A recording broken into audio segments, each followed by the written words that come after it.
بسم الله الرحمن الرحيم ولتكن منكم أمة يدعون إلى الخير ويأمرون بالمعروف وينهون عن المنكر وأولئك هم المفلحون. மேலும் மக்களை நன்மையின் பக்கம் அழைப்பவர்களாகவும் நல்லதை கொண்டு மக்களை ஏவுபவர்களாகவும் தீயதிலிருந்து மக்களை விலக்குபவர்களாகவும் உங்களிலிருந்து ஒரு கூட்டத்தார் இருக்கட்டும். இன்னும் அவர்களே வெற்றி பெற்றோர் ஆவர். பிஸ்மில்லாஹிர் ரஹ்மானிர் ரஹீம்.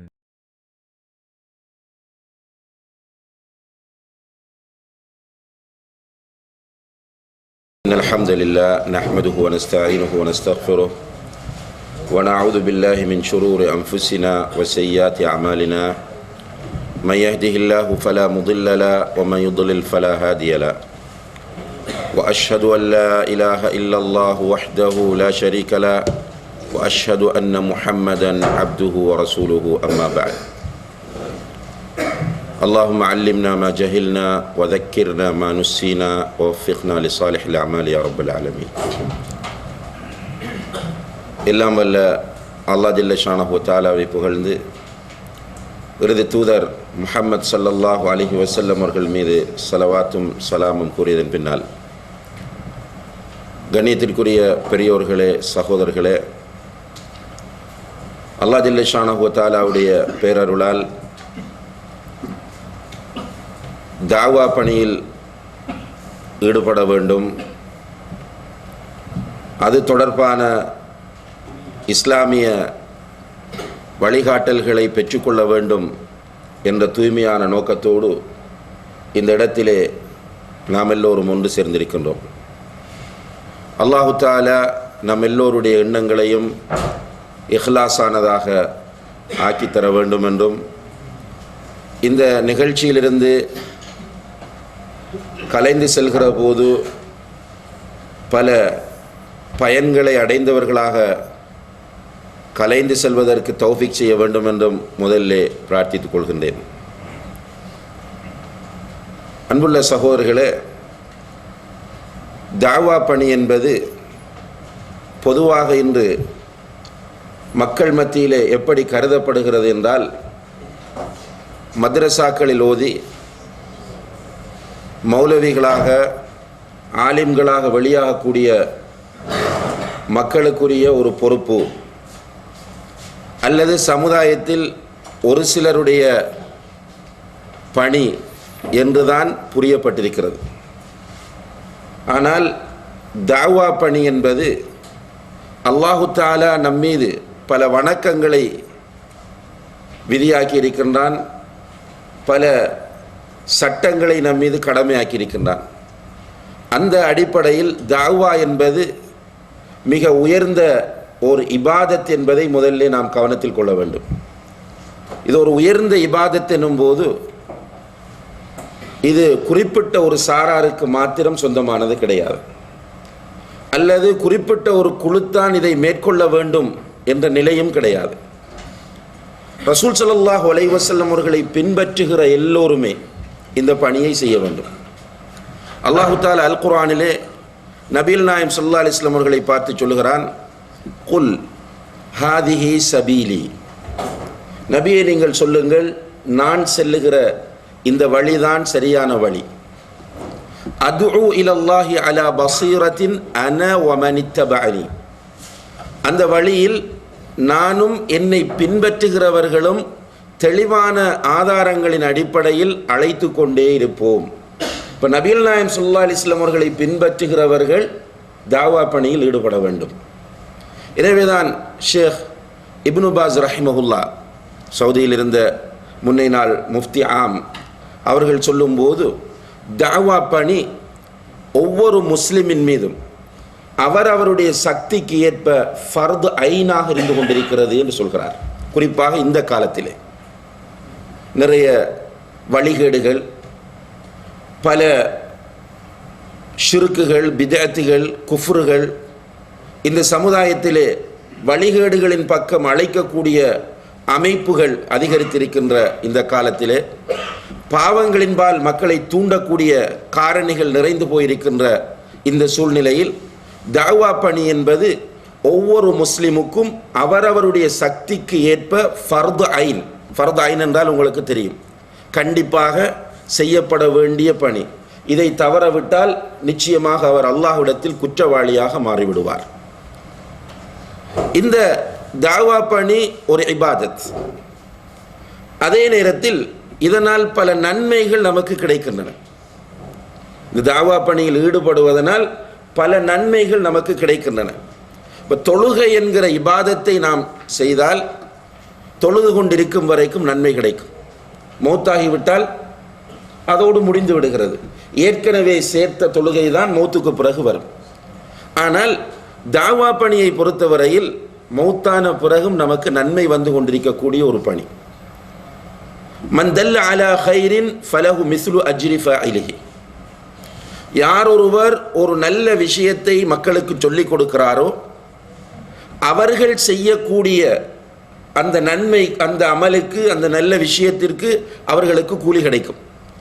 அதே அளவு கூலி அந்த விஷயத்தை காட்டி கொடுத்தவருக்கும் கிடைக்கும் என்று நபி ஸல்லல்லாஹு அலைஹி வஸல்லம் அவர்கள் சொல்கிறார்கள். உதாரணமாக நம்ம ஒரு 4 பேரை சந்தித்து அவர்களிடம் சுபஹானல்லாஹி வ பிஹம்திஹி சுபஹானல்லாஹில் அஸீம் என்பதை நீங்கள் அதிகமாக சொல்லுங்கள் என்று சொல்கிறோம். அல்லாஹுக்கு மிக விருப்பமான 2 வார்த்தைகள், சொல்வதற்கு இலகுவான வார்த்தைகள், மறுமையிலே மீசான் என்ற தராசை கதிக்க செய்யக்கூடிய வார்த்தைகள். சுபஹானல்லாஹி வ பிஹம்திஹி சுபஹானல்லாஹில் அஸீம். இதுக்கு மேடை போட்டு பேச வேணும் என்ற அவசியம் கிடையாது, பத்திரிகையில் எழுதணும் என்ற அவசியம் கிடையாது, புக்கா போடணும் என்ற அவசியம் கிடையாது. நண்பர்களோடு ரூமில் உட்கார்ந்திருக்கும் போது இந்த மெசேஜை அவங்கள்ட்ட பதிவு செய்கிறோம். நீங்கள் சொன்ன அந்த செய்தியை சொன்னவர்களில், நீங்கள் சொன்ன மக்களில் ஒரு 2 பேர் எடுத்து நடக்கிறார்கள், உங்களுக்கு நன்மை வந்து கொண்டே இருக்கும். எவ்வளவு பெரிய ஒரு பரக்கத்தான ஒரு பணி என்பதை புரிந்து கொள்ளக்கூடிய மக்கள் நிச்சயமாக இந்த பணியை விட்டு தூரமாக மாட்டார்கள். அதே நேரத்திலே நன்மைகள் நிறைய கிடைக்கிற, ஏற்கனவே இதை பற்றி பேசியிருப்பார்கள் நினைக்கிறேன், சுருக்கமாக நான் குறிப்பிட்டு கொண்டு செல்கிறேன். இந்த பணியை செய்யாமல் விட்டால் இதனால் ஏற்படக்கூடிய விளைவுகள் பாரதூரமானவை. இன்றைக்கு சமுதாயத்தில் சிலர் இதை ஒரு அநாகரிகமான விஷயமாக கருதுவார்கள். சமூகத்தில் இந்த இன்டலெக்சுவல்ஸ் என்று தங்களை நினைத்து கொண்டிருக்கிறவர்கள் அல்லது சிவிலைஸ்ட் நாகரிகம் அடைந்தவர்கள் என்று நினைத்து கொண்டிருக்கிற சிலர் என்ன நினைக்கிறார்கள் என்றால், தாவா பணி செய்கிறவங்க மிஸ்கின்கள், சமூகத்தில் அந்தஸ்தற்றவர்கள், சும்மா ஒரு விவரம் இல்லாதவர்கள், இப்படியான ஒரு அபிப்பிராயம் இருக்கிறது. ஆனால் இவர்கள் இந்த உலகத்தில் அல்லாஹுடைய தண்டனை இறங்காமல் பாதுகாப்பாக இருப்பதற்கு காரணம் இந்த கூட்டம் தாவாவில் ஈடுபடுவதுதான். ரசூல் ஸல்லல்லாஹு அலைஹி வஸல்லம் அவர்கள் சொன்னார்கள், இன்னன் நாஸ இதா ரஅவ் முன்கரன் ஃபலம் யுகையிரு அவ்ஷக அன் யஉம்மஹுமுல்லாஹு பிஇகாபிஹி. சமுதாயத்தில் ஒரு தீமை நடப்பதை, பாவம் நடப்பதை மக்கள் பார்த்து கொண்டு அதை தடுக்காமல் மௌனமாக இருப்பார்களாக இருந்தால் அல்லாஹுடைய தண்டனை மிக விரைவில் அவர்கள் மீது இறங்கும். இந்த சமுதாயத்தில் எல்லோரும் தீமை நடப்பதை பார்த்து கொண்டு இருந்து விட்டோமாக இருந்தால் அல்லாஹுடைய தண்டனை இறங்கும். அல்லாஹுடைய தண்டனை இறங்காமல் இந்த சமுதாயம் பாதுகாக்கப்படுவதற்கு மிக முக்கியமான காரணம் இந்த சமுதாயத்தில் ஒரு கூட்டம் தாவா பணியில் ஈடுபட்டு கொண்டிருப்பதுதான். அது மட்டுமல்ல, ரசூல் ஸல்லல்லாஹு அலைஹி வஸல்லம் அவர்கள் இன்னும் சில மக்களை பற்றி சொல்கிறார்கள். ஒரு சில இடத்தில் ஒரு மென்டாலிட்டி இருக்கிற நல்ல மக்கள், இபாதத்தாளிகள், ஹலால் ஹராம் பேணக்கூடியவர்கள். அவர்கள் என்ன நினைப்பார்கள்னா, இப்போ தாவாவில் ஈடுபடுவோம் வாருங்கள் என்று அழைத்தால் எங்களை விடுங்க, தாவா பணியில் வந்தால் எங்களுக்கு சிரமம், சும்மா வீணான ஃபித்னாக்கள், வீணான பிரச்சனைகள், நாங்கள் இபாதத் செய்கிறோம், நாங்களும் எங்களுடைய பாடும், எங்களை விட்டு விடுங்கள் என்று சொல்லக்கூடிய நினைக்கக்கூடிய மக்கள் நிறைய பேர் இருக்கிறார்கள். அதனால் நல்ல இபாதத்தாளிகள், நிறைய நாலேஜ் இருக்கிறது அவர்களிடம், மார்க்கத்தை பற்றிய தகவல்கள் இருக்கின்றன, நிறைய அமல் செய்யக்கூடிய மக்கள். ஆனால் தாவா செய்ய வரமாட்டார்கள். காரணம் என்னவென்றால், தாவா செய்ய போனால் நமக்கு தேவையில்லாத பிரச்சனைகள் வரும், குடும்பத்தில் சண்டை வரும், மனைவி கோபித்துக் கொள்வார், இப்படியான காரணங்களை வைத்து தாவா பணியில் ஒதுங்கி இருப்பார்கள். அன்புள்ள சகோதரர்களே, இவ்வாறானவர்களுக்கு எச்சரிக்கையாக நபி ஸல்லல்லாஹு அலைஹி வஸல்லம் அவர்கள் சொல்கிறார்கள், இந்த மார்க்கத்தை பின்பற்றி கொண்டு அதை மற்றவர்களுக்கு எடுத்துச் சொல்லாமல் இருக்கிறவர்களுடைய நிலை என்ன என்பதை ஒரு உதாரணத்தின் மூலம் தெளிவுபடுத்துகிறார்கள். கடலிலே ஒரு கப்பல் செல்கிறது. அந்த கப்பல் 2 தட்டுக்களை உடைய கப்பல். மேல் தளத்தில் ஒரு கூட்டம் இருக்கிறார்கள், கீழ்த்தளத்தில் ஒரு கூட்டம் பயணிக்கிறார்கள். கீழே உள்ளவர்களுக்கு தண்ணீர் தேவை என்றால் அவர்கள் மேலே சென்றுதான் எடுக்க வேண்டும். அப்படித்தான் அந்த கப்பலுடைய அமைப்பு.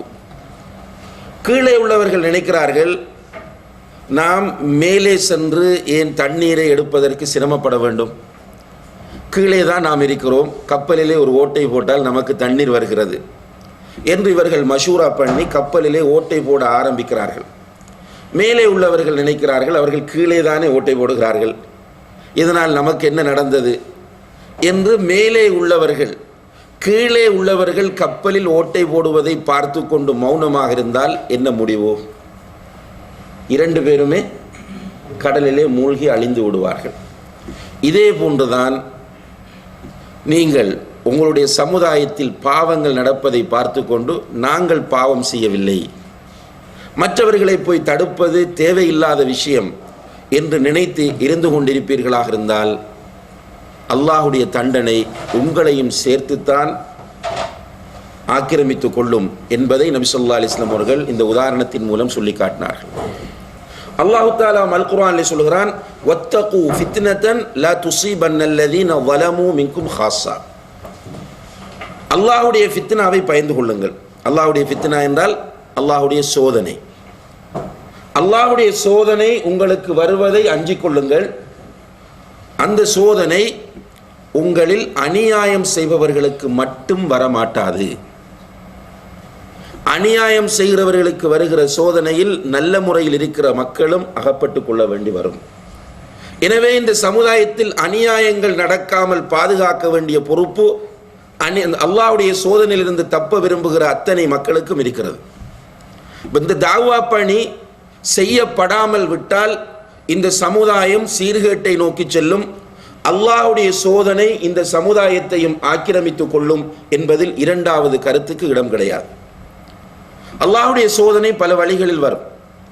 உதாரணமாக அன்புள்ள சகோதரர்களே, ஒரு தொடரான ஒரு கூடாரம் இருக்கிறது என்று வைத்துக் கொள்ளுங்கள். ஒரு 50 டென்ட்டுகள் தொடர்ச்சியாக இருக்கின்றன. 50வது டென்ட்டில் தீப்பற்றி எரிகிறது. முதலாவது டென்ட்டிலே உள்ளவர் அந்த தீப்பற்றுவதை புதினம் பார்த்து கொண்டிருக்கிறார்.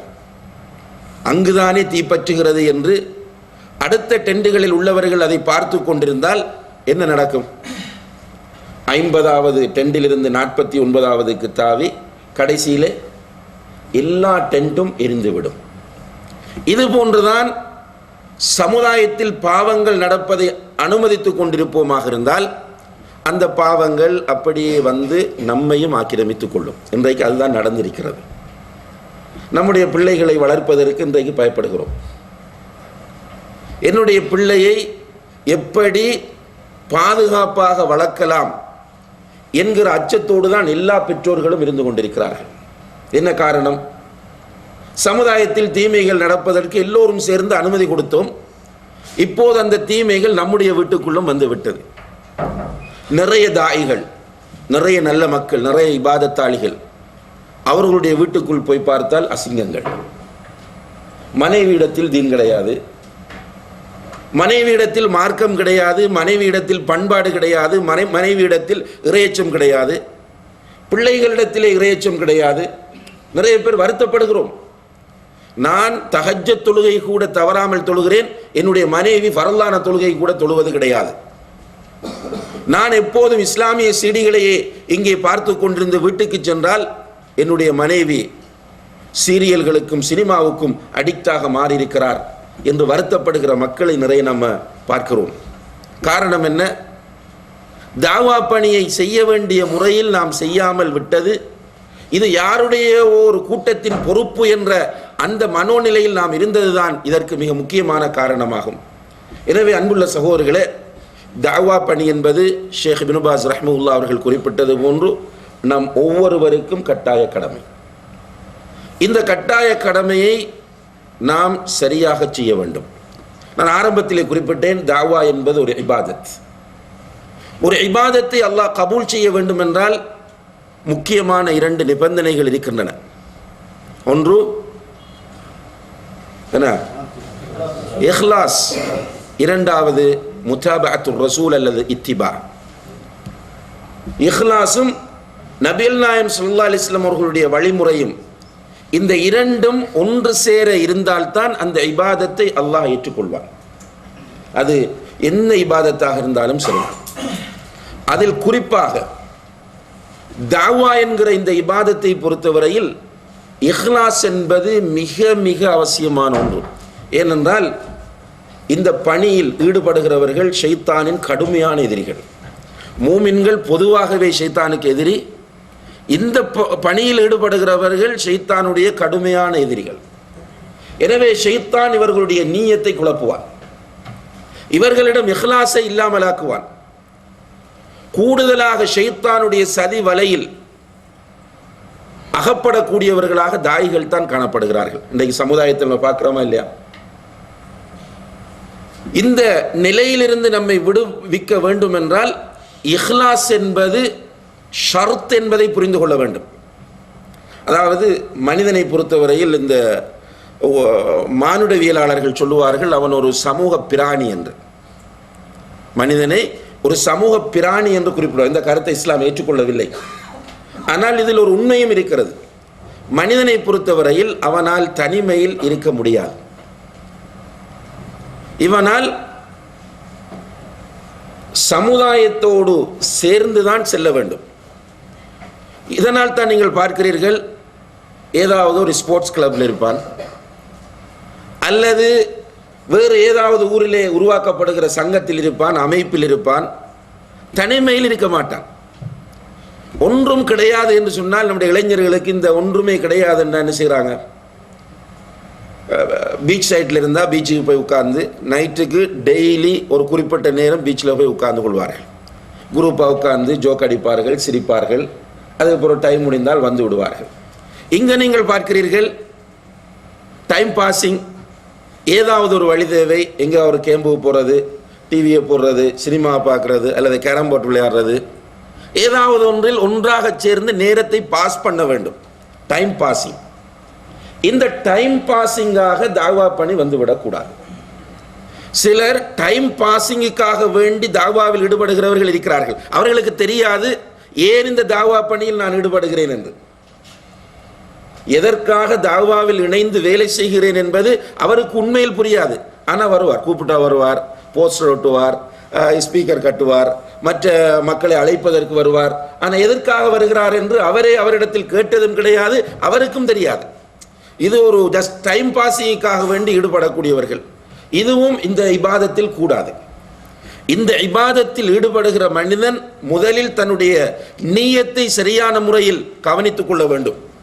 அதனால் தான் நம்முடைய ஸலஃபு ஸாலிஹீன்கள், நம்முடைய முன்னோர்கள் சொல்லுவார்கள், மஆலஜ்து ஷைஅன் அக்ஸர மிம்மா ஆலஜ்து நியதி. என்னுடைய நீயத்தை நான் மீள் பரிசீலனை செய்தது போன்று வேறு எந்த ஒன்றையும் நான் மீள் பரிசீலனை செய்தது கிடையாது. அடிக்கடி கேட்பார்கள், இந்த கிளாஸுக்கு அழைப்பு கொடுக்கப்பட்டது, ஏன் நான் போக வேண்டும்? இந்த கிளாஸில் உட்கார்ந்திருக்கும் போது நான் எதற்காக இந்த கிளாஸில் உட்கார்ந்திருக்கிறேன்? ஒரு ஒன் டே ப்ரோக்ராம் நடக்கிறது. அந்த ப்ரோக்ராத்தில் நிறைய ஒர்க் பண்ணுகிறோம். ஒர்க் பண்ணும்போது நமக்கு ஒரு பொறுப்பு கொடுக்கப்படுகிறது. அந்த பொறுப்பை கையில் எடுக்கிற போது எதற்காக நான் இந்த பொறுப்பை எடுக்கிறேன்? இதை நம்மிடத்தில் கேட்டு என்னுடைய ரப்பை திருப்திப்படுத்த வேண்டும். என்னுடைய ரப் இதை என் மீது கடமையாக்கி இருக்கிறான், அதற்காக எடுத்திருக்கிறேன் என்று சொன்னால் நிச்சயமாக நம்முடைய பெயர் கடைசியில் நன்றி அறிவித்தல் இடம்பெறும் போது நம்முடைய பெயரை குறிப்பிட மறந்து விடுவார்கள். நம்ம நினைப்போம், அல்ஹம்துலில்லாஹ், நம்முடைய இஹ்லாஸுக்கு ரிசல்ட்ஸ் கிடைச்சிட்டு நம்முடைய பேரை குறிப்பிடலை, சந்தோஷம். மறைமுகமாக யாருக்கும் தெரியாமல் இந்த வேலையை செய்வதற்கு அல்லாஹ் எனக்கு தௌஃபீக் செய்திருக்கிறான் என்று சொல்லி அல்லாஹ்வுக்கு சுஜூது செய்வோம், ஷுக்குர் செய்வோம். ஆனால் இன்றைக்கு என்ன நடக்குது? நம்முடைய பேர் குறிப்பிடப்படாட்டு ஒரு டீம் வருவாங்க, எவ்வளோ கஷ்டப்பட்டீங்க பாய், உங்கள் பேரை மட்டும் பாருங்க, மென்ஷன் வேணுமென்று விட்டுட்டாங்க. நடக்குதா இல்லையா? அன்றைக்கு இங்கும் அப்படித்தான், ஊர்லேயும் அப்படித்தான். பெயர் மென்ஷன் பண்ண தவறினால் உடனடியாக அவர் ஒரு இயக்கம், இந்த இதுக்கு எதிராக ஒரு கூட்டம். அப்ப எதற்காக நீர் போஸ்டர் ஒட்டினீர்?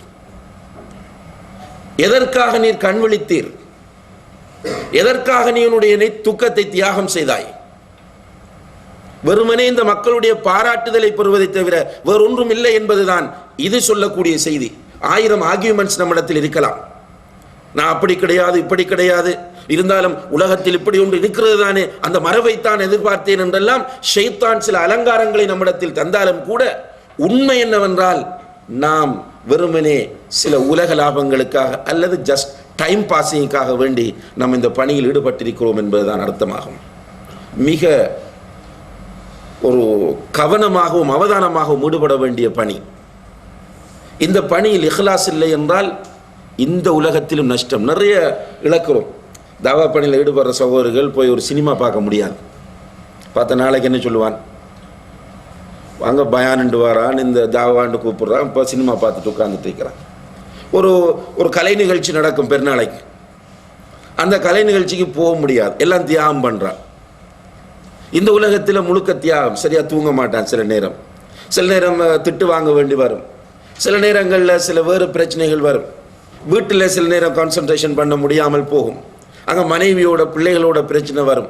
இப்படியெல்லாம் இங்கே தியாகம் செஞ்சுட்டு கடைசியில் மறுமையில் போய் நின்றவுடன் நபிகள் நாயம் ஸல்லல்லாஹு அலைஹி வஸல்லம் அவர்கள் சொல்கிறார்கள், அல்லாஹு தஆலா மறுமையில் 3 கூட்டத்தாரை எழுப்புவான். எழுப்பி அவர்களுக்கு கொடுத்த நிஅமத்துகளை சொல்லி காட்டுவான். அதில் ஒரு சாரார் அல்லாஹுடைய பாதையில் போராடி கொலை செய்யப்பட்டவர்கள், ஜிஹாதில் கலந்து கொண்டு ஷஹீதாக்கப்பட்ட மனிதர்கள். அவர்களை அழைத்து அல்லாஹ் சொல்லுவான், இந்த பாக்கியத்தை நான் உனக்கு கொடுத்திருந்தேன், நீ என்ன செய்தாய்? அவர் சொல்வார், யா அல்லாஹ், உன்னுடைய பாதையில் நான் போராடி கொலை செய்யப்பட்டேன் என்று சொல்லுவார். இவர் என்ன நினைப்பில் சொல்றார்? அல்லாஹ் ஏற்கனவே அவனை பற்றி நிறைய அறிமுகப்படுத்தி இருக்கிறான் குர்ஆனிலே. யஅலமு ஹாயினத்தல் அயுன் வமா துஃபிஸ் சுதூர். உங்களுடைய கண்கள் இமை வெட்டினாலும் அல்லாஹ்வுக்கு தெரியும். உங்களுடைய கண்கள் இமை வெட்டுவதும் அல்லாஹ்வுக்கு தெரியும். உங்களுடைய உள்ளங்கள் மறைத்து வைத்திருப்பதும் அல்லாஹ்வுக்கு தெரியும். அல்லாஹ் அறிமுகப்படுத்தி விட்டான். அல்லாஹ்வுக்கு தெரியாமல் இந்த உலகத்தில் ஒன்றுமே நடக்காது. ஒரு மரத்தில் இருந்து ஒரு இலை விழுந்தாலும் ரப்புக்கு தெரியாமல் விழாது.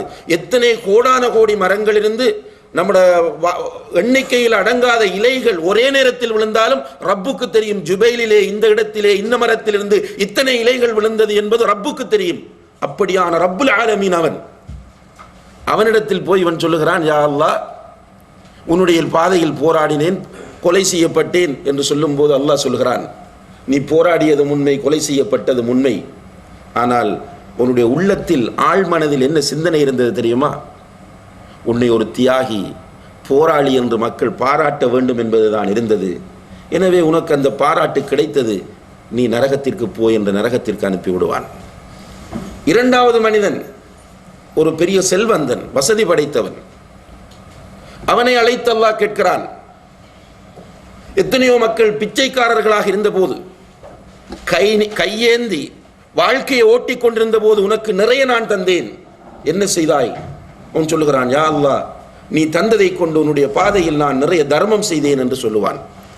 அல்லாஹ் சொல்லுவான், நீ கொடுத்தது உண்மை. மஸ்ஜித் என்று கேட்டு வந்தார்கள், கொடுத்தாய். தாவா என்று கேட்டு வந்தார்கள், கொடுத்தாய். பள்ளிவாசல் என்று, மதரசா என்று கேட்டு வந்தார்கள், கொடுத்தாய். ஏழை என்று கேட்டு வந்தார்கள், கொடுத்தாய். ஆனால் உன்னுடைய ஆழ்மனதில், உன்னுடைய அடிமனதில் என்ன சிந்தனை இருந்தது தெரியுமா? இவரிடத்தில் போனால் திருப்பி விட மாட்டார், இவர் ஒரு கொடைவள்ளல் என்று மக்கள் நினைக்க வேண்டும், பாராட்ட வேண்டும் என்று இருந்தது. நீ எதிர்பார்த்தது உனக்கு உலகத்தில் கிடைத்து விட்டது, நீயும் நரகத்திற்கு போ. மூன்றாவது மனிதன் குர்ஆனை கற்று மற்றவர்களுக்கு கற்றுக் கொடுத்தவன். அல்லாஹ் அவனை அழைத்து கேட்பான், உனக்கு குர்ஆனை கற்றுக்கொள்ளக்கூடிய வாய்ப்பையும் பாக்கியத்தையும் நான் தந்தேன், நீ என்ன செய்தாய்? யா அல்லாஹ், குர்ஆனை கற்றேன், மற்றவர்களுக்கு கற்றுக் கொடுத்தேன் என்று சொல்லும் போது அல்லாஹ் சொல்லுவான், உன்னை கற்றாய், கற்றுக் கொடுத்தாய். எதற்காக நீ கற்றுக் கொடுத்தாய் தெரியுமா? மக்கள் எல்லோரும் உன்னை ஒரு பேச்சாளன், ஒரு காரி என்று பாராட்ட வேண்டும் என்பதற்காக கற்றுக் கொடுத்தாய்.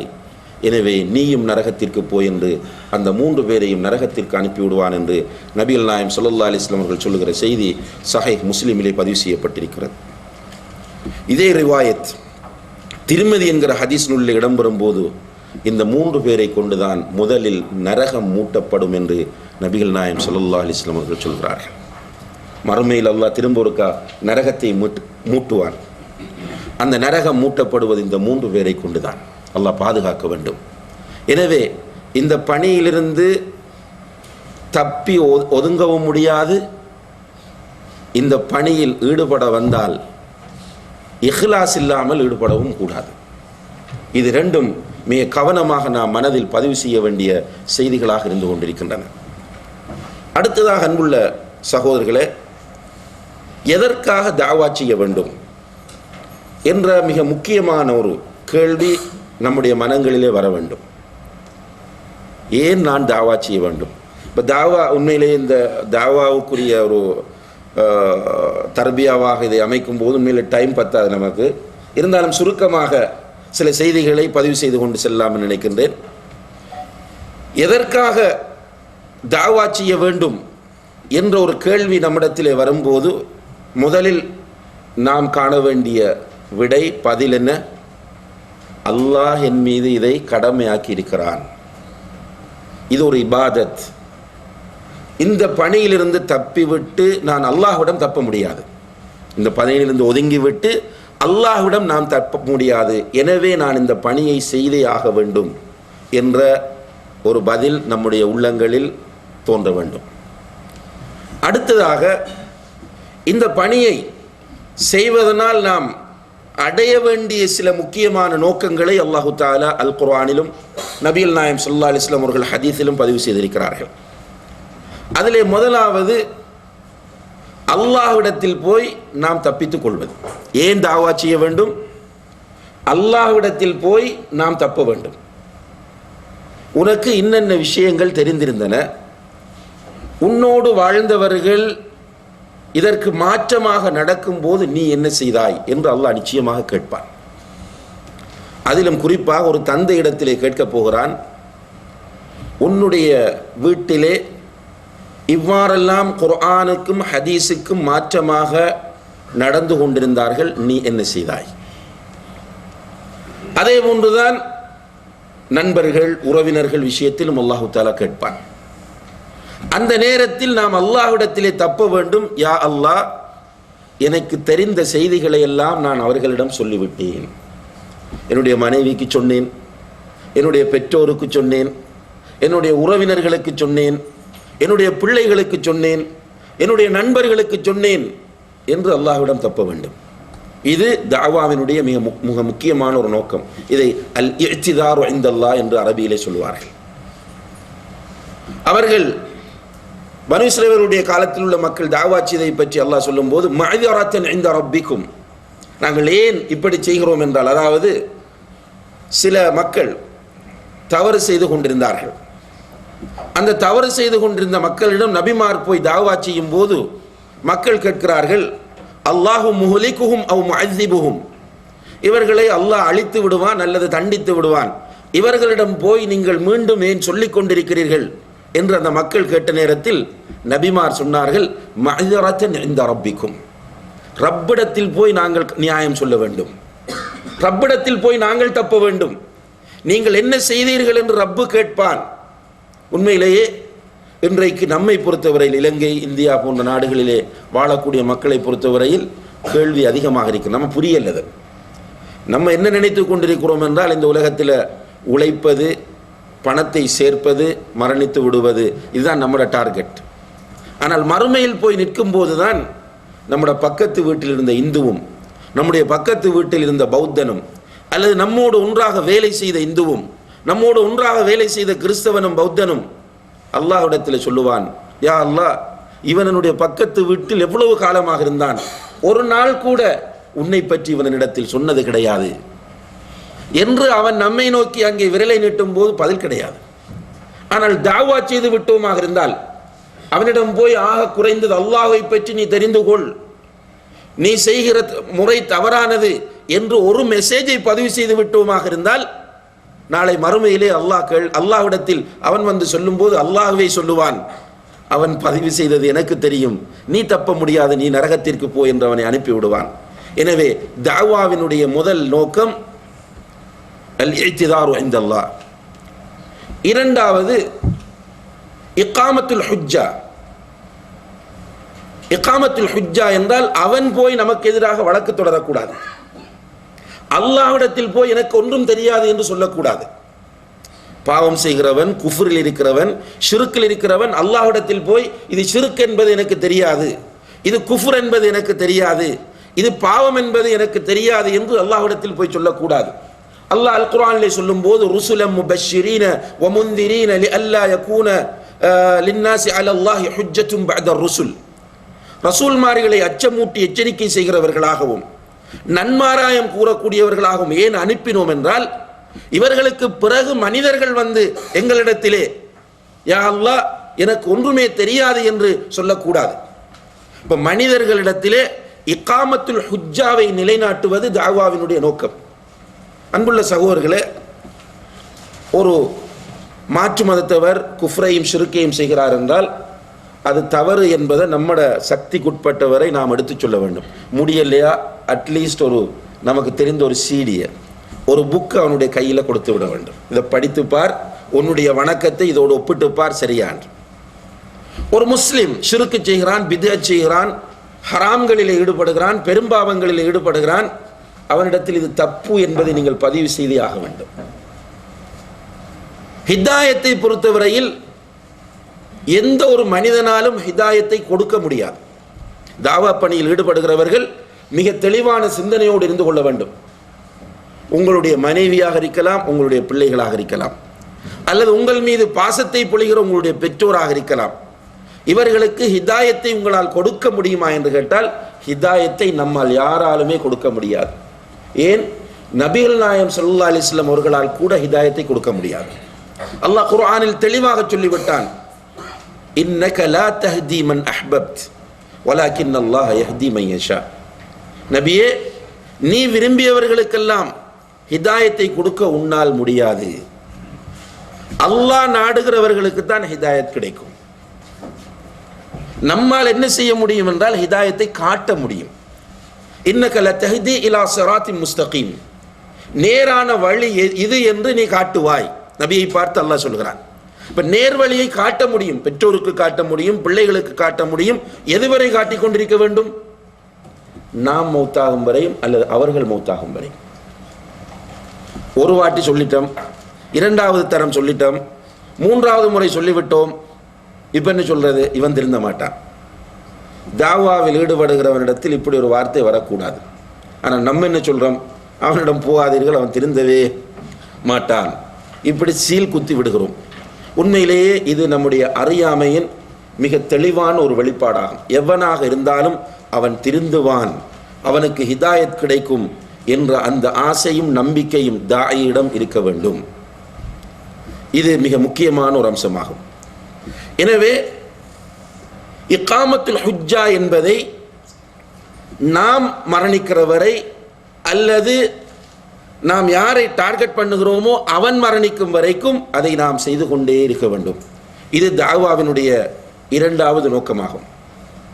மூன்றாவது நோக்கம், ரசூலுல்லாஹி அலைஹி வஸல்லம் அவர்கள் அலி ரலியல்லாஹு அன்ஹு அவர்களை கைபருக்கு செல்லும் போது கொடியை அவர்களுடைய கையிலே கொடுத்து சொன்னார்கள், ஃபவல்லாஹி லஅன் யஹ்தியல்லாஹு பிக ரஜுலன் வாஹிதன் கைருல் லக மின் ஹுமுரின் நஅம். அல்லாஹ்வின் மீது சத்தியமாக சொல்லுகிறேன் அலியே, மூலம் உன்னை கொண்டு அல்லாஹ் ஒரு மனிதனுக்கு ஹிதாயத்தை கொடுத்து விட்டால் பல சிவப்பு ஒட்டகங்கள் உனக்கு கிடைப்பதை விட அது சிறந்தது என்று சொன்னார்கள். அந்த ஆசை நம்மிடத்திலே இருக்க வேண்டும். என் மூலம் இந்த மனிதன் தொழுகையாளியாக மாற வேண்டும், அதனால் எனக்கு அல்லாஹ்விடம் மிகப்பெரிய நன்மைகள் பதிவு செய்யப்பட வேண்டும் என்ற அந்த ஆசை ஒரு தாயிடம் இருக்க வேண்டும். அடுத்ததாக, ஒரு தாய் எதற்காக தாவா செய்ய வேண்டும் என்று கேட்டால், அல்லாஹு தஆலா சூரத்துல் ஜும்ஆ 2வது வசனத்தில் சொல்கிறான், ஹுவல்லதீ பஅஸ ஃபில் உம்மீன ரசூலன் மின்ஹும் யத்லூ அலைஹிம் ஆயாத்திஹி வ யுஸக்கீஹிம் வயுஅல்லிமுஹுமுல் கிதாப வல் ஹிக்மா. உம்மிகளுக்கு மத்தியிலிருந்து அல்லாஹ் ஒரு தூதரை அனுப்பினான். உம்மி என்று சொன்னால் 2 அர்த்தங்கள் இருக்கிறது. உம்மி என்ற அரபு வார்த்தைக்கு 2 அர்த்தங்கள். ஒன்று எழுத படிக்க தெரியாதவர், இன்னும் ஒரு அர்த்தம் மார்க்க சட்டங்கள் மார்க்கம் தெரியாதவர்கள். இந்த உம்மிகளுக்கு மத்தியிலிருந்து அல்லாஹ் ஒரு தூதரை அனுப்பினான். அந்த தூதருடைய பணி என்ன? யத்லு அலைஹிம் ஆயாத்திஹி, அல்லாஹ்விடமிருந்து வருகிற வேத வசனங்களை அந்த மக்களுக்கு ஓதி காண்பிப்பார்.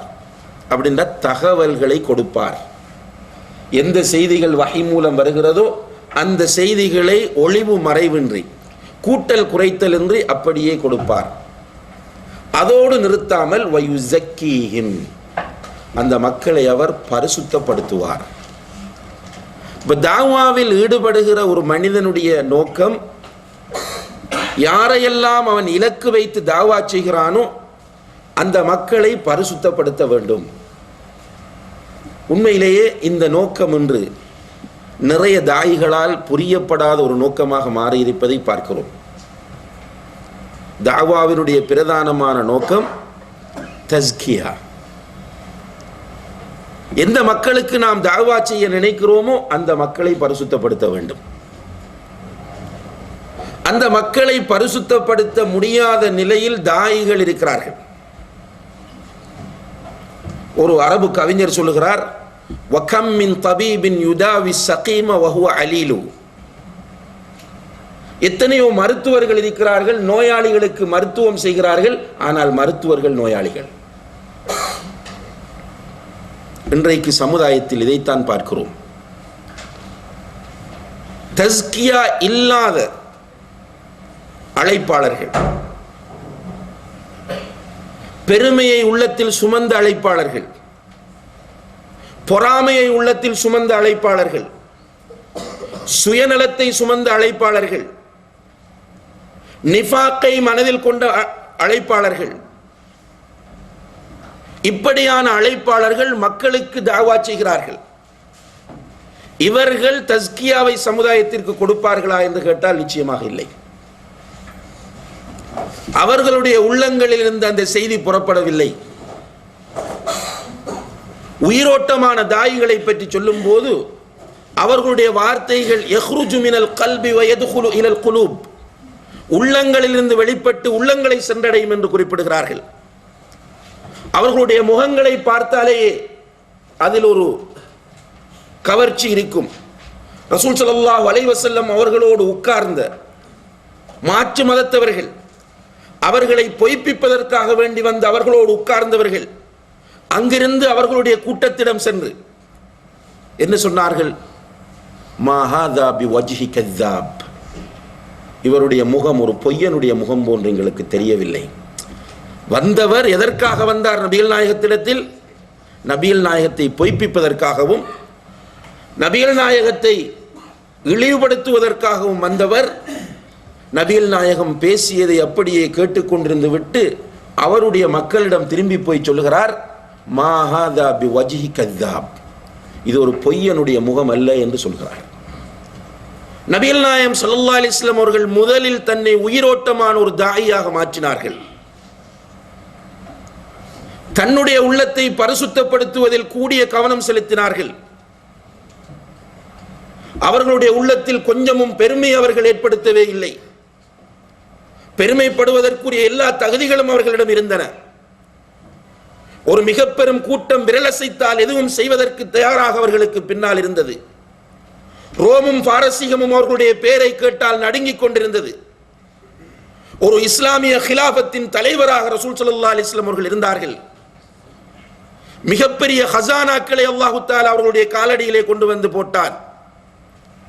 இப்படி இருந்தும் கூட அல்லாஹ்வுடைய தூதர் தவாது என்ற அந்த பணிவில் உச்சகட்டத்திலே இருந்தார்கள். காபத்துல்லா மக்காவை வெற்றி கொள்வதற்காக காபாவுக்கு சென்ற நேரத்தில் கூட அவர்கள் தன்னுடைய தலையை தாழ்த்தி கொண்டு பணிவோடு சென்றார்கள் என்பதை பார்க்கிறோம். அல்லாஹ்வும் அவர்களுக்குரிய தர்பியாவை கொடுக்கிறான். இதா ஜாஅ நஸ்ருல்லாஹி வல் ஃபத்ஹ் ورأيت الناس يدخلون في دين الله أفواجا فسبح بحمد ربك واستغفر. அல்லாஹ் தஆலா கொடுக்கிறான் தர்பியா. அல்லாஹ்வுடைய உதவியும் வெற்றியும் உன்னிடம் உனக்கு கிடைத்து மக்கள் கூட்டம் கூட்டமாக இஸ்லாத்தில் நுழைவதை நீ பார்த்தால் பெருமைப்பட்டு விடாதே.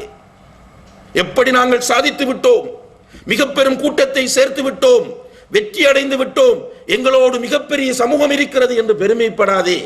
ஃபஸப்பிஹ் பிஹம்தி ரப்பிக், உன்னுடைய ரப்பின் புகழை கொண்டு உன்னுடைய ரப்பை நீ தூய்மைப்படுத்து. அல்லாஹ்வை புகழ், அல்ஹம்துலில்லாஹ், சுப்ஹானல்லாஹ் என்று சொல்.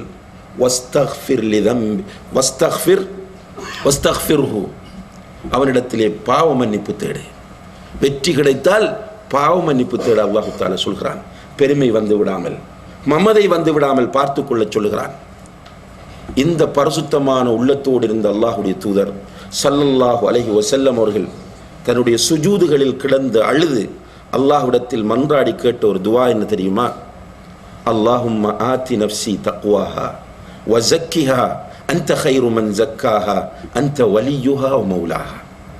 இந்த உலகத்திலே சாஹிபுல் கல்பில் அபியத், பரிசுத்தமான இதயத்தை சுமந்தவர்கள், எதிரிகளை, அவர்களுடைய தோழர்களை அவர்களுடைய கண் முன்னாலேயே கொடுமைப்படுத்தி கொலை செய்த எதிரிகள், அவர்களுடைய தலைக்கு விலை பேசிய எதிரிகள், இவர்களை எல்லாம் மன்னிக்கிற அளவுக்கு மென்மையான உள்ளத்தை கொண்ட, தூய்மையான உள்ளத்தை கொண்ட அந்த அல்லாஹ்வுடைய தூதர் ஸல்லல்லாஹு அலைஹி வஸல்லம் அவர்கள் அல்லாஹ்விடத்திலே கேட்கிற துஆ, யா அல்லாஹ் என்னுடைய உள்ளத்திற்கு தக்வாவை கொடு, யா அல்லாஹ் என்னுடைய உள்ளத்தை பரிசுத்தப்படுத்து, யா அல்லாஹ் உள்ளத்தை பரிசுத்தப்படுத்துவதில் நீதான் சிறந்தவன், நீதான் உள்ளங்களின் தலைவன் என்று கெஞ்சுகிறார்கள் என்றால், தாவா களத்திலே ஈடுபடுகிற நாம், உள்ளத்திலே எவ்வளவு நோய்களை சுமந்திருக்கிற நாம், ஒரு நாளாவது என்னிடத்திலே பெருமை இருக்கிறது, என்னிடம் ஆணவம் இருக்கிறது, என்னிடத்திலே தலைக்கணம் இருக்கிறது, என்னிடத்திலே நயவஞ்சகம் இருக்கிறது என்று நினைத்து அழுதிருக்கிறோமா என்றால் இல்லை. நியாயப்படுத்துகிற நிலையில் தான் இன்று தாயிகளாகிய நாம் அனைவரும் இருந்து கொண்டிருக்கிறோம். இந்த நிலையில் போய் மக்களுக்கு தாவா செய்தால் மக்களை நம்மால் உருவாக்க முடியுமா? அவர்களுடைய உள்ளங்களை பரிசுத்தப்படுத்த முடியுமா? நபிகள் நாயகம் ஸல்லல்லாஹு அலைஹி வஸல்லம் அவர்களிடம் சில நேரங்களில் தோழர்கள் வந்து ஏனையோரை பற்றிய சில செய்திகளை சொல்லுவார்கள்.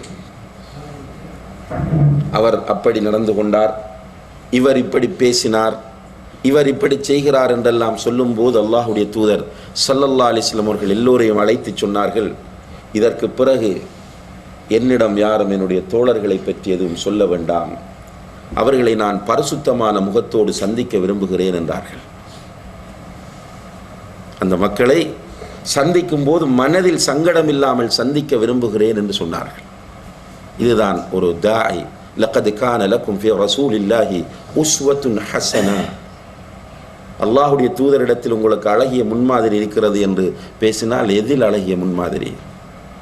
தொழுகையிலும் சில பித்அத்துக்களிலும் தான் அழகிய முன்மாதிரியா? அவருடைய அஹ்லாக்கில் அழகிய முன்மாதிரி எங்கே போய்விட்டது?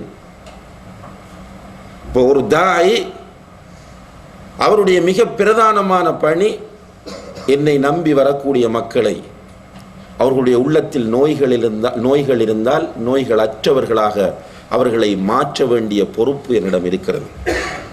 அல்லாஹ்வுடைய தூதர் ஸல்லல்லாஹு அலைஹி வஸல்லம் அவர்கள் அதில் மிக ஸ்ட்ரிக்டாக, மிக கடுமையாக இருந்திருக்கிறார்கள்.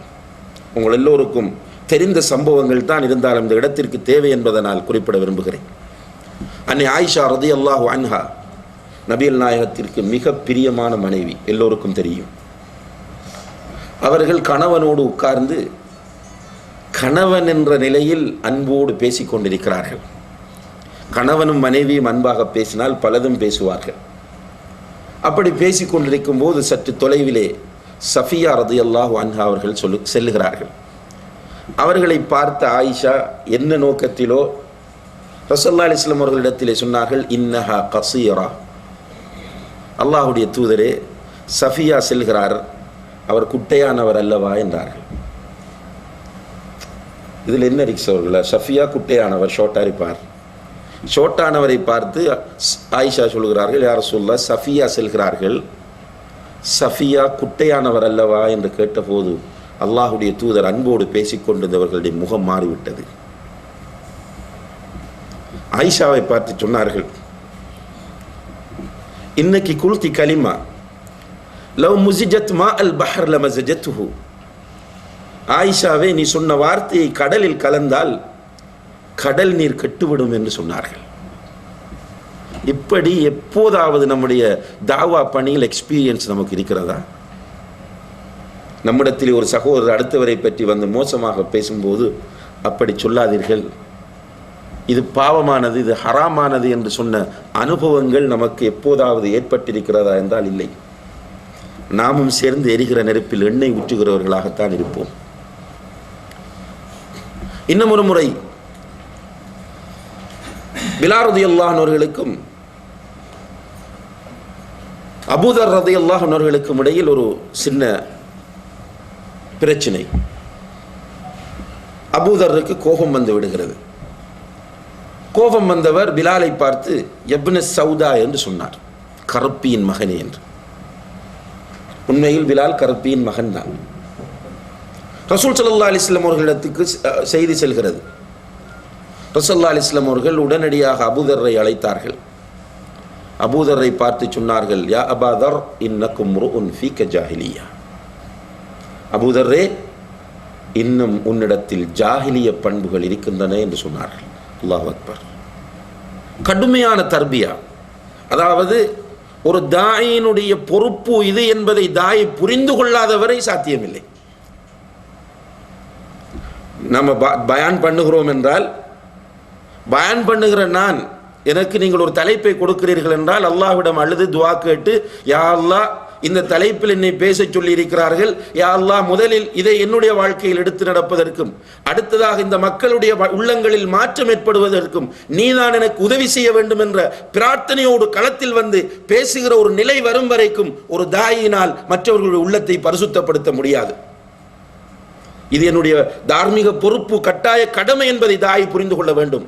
பெருமையோடு வருகிறவர், ஆணவத்தோடு வருகிறவர், நயவஞ்சகத்தோடு வருகிறவர், சுபஹாத்துகளோடு வருகிறவர், இச்சைகளோடு வருகிறவர், இவரை நான் பரிசுத்தப்படுத்தி அவருடைய உள்ளத்தில் அல்லாஹ்வுடைய மஹப்பத்தை பதிவு செய்ய வேண்டும், மறுமையை பற்றிய கவலையை அவருடைய உள்ளத்தில் ஏற்படுத்த வேண்டும், சுவர்க்கத்தை நோக்கி செல்லக்கூடியவராக அவரை நான் மாற்ற வேண்டும் என்கிற கவலை தாயிடத்திலே வர வேண்டும்.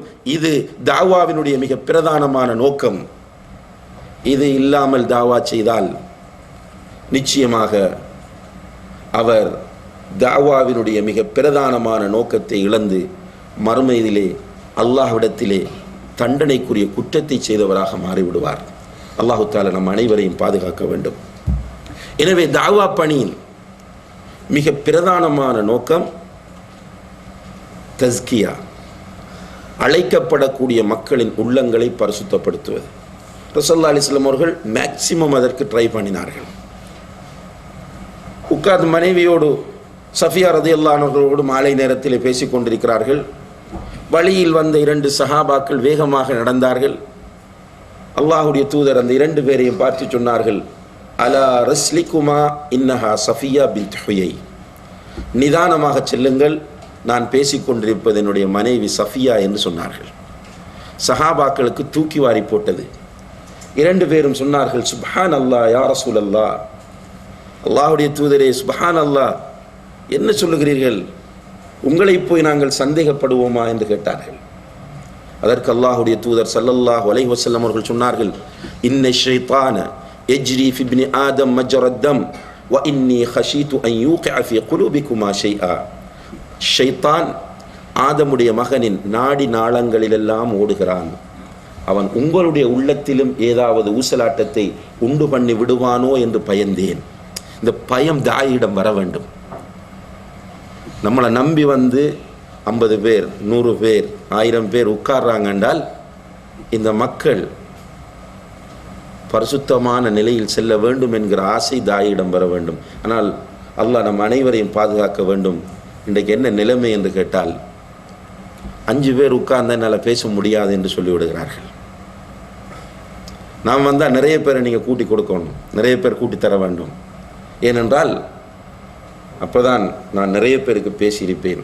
சின்ன பயானில் சான்ஸ் கொடுத்துட்டு பெரிய பயானுக்கு சான்ஸ் கொடுக்காட்டி இன்றைக்கு தாய்கள நிலை என்ன? அடுத்த ப்ரோக்ராத்துக்கு முடியாது என்று சொல்கிறார்கள்.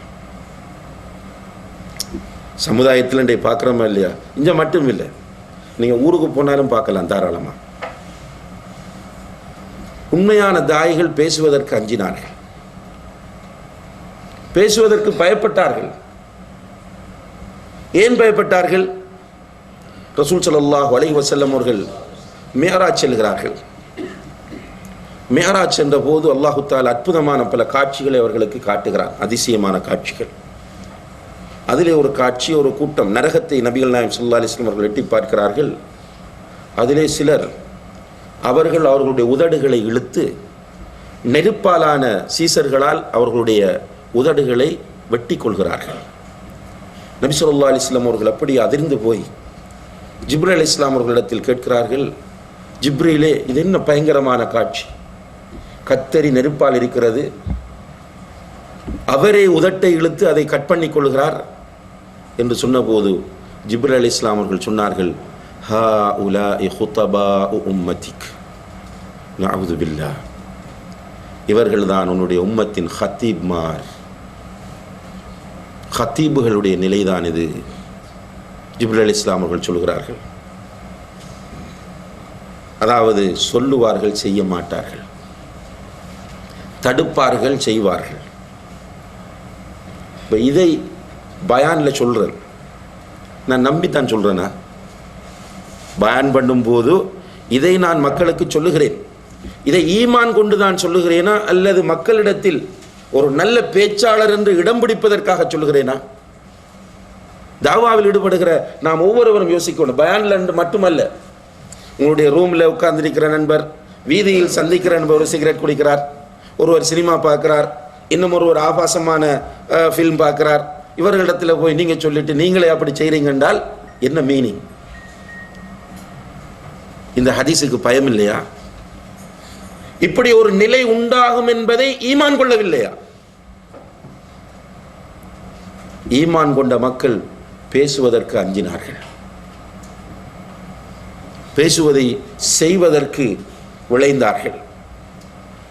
அதே போல ரசூலுல்லாஹி அலைஹி வஸல்லம் அவர்கள் சொல்கிறார்கள், சுவர்க்கவாசிகள் சுவர்க்கத்திற்கும் நரகவாசிகள் நரகத்திற்கும் அனுப்பப்பட்ட பிறகு நரகத்திலே ஒரு கூட்டம் அவர்களுடைய வயிறுகள் வெடித்து குடல்கள் எல்லாம் வெளியே வந்து இருக்கும். அந்த குடல்களை தங்களுடைய கைகளிலே ஏந்தி கொண்டு செக்கில் சுற்றுகிற மாடுகளை போன்று நரகத்தில் சுற்றி வந்து கொண்டிருப்பார்கள்.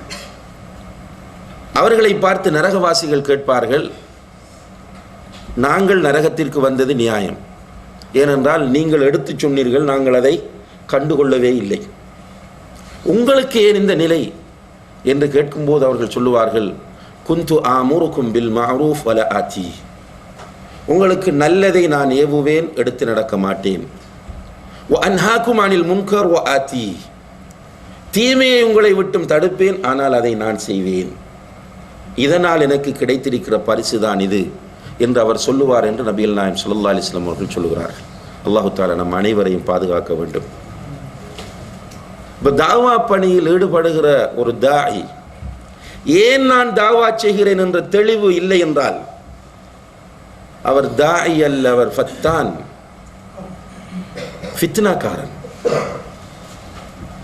தொழுகையை நீட்டி தொழுவித்த முஆத் ரலியல்லாஹு அன்ஹுவை அழைத்து அல்லாஹ்வுடைய தூதர் ஸல்லல்லாஹு அலைஹி வஸல்லம் அவர்கள் சொன்னார்கள், சப்பிஹ் இஸ்ம ரப்பிக்கல் அலா ஹல் அதாக ஹதீஸுல் காஷியா எல்லாம் குர்ஆனில் இருக்கிறது, இப்படி சூரத்துல் பக்ராவை ஓதி தொழுவிக்கிறாயே, அஃபத்தானுன் அன்த யா முஆத், முஆதே நீ என்ன ஃபித்னாக்காரனா என்று கேட்டார்கள்.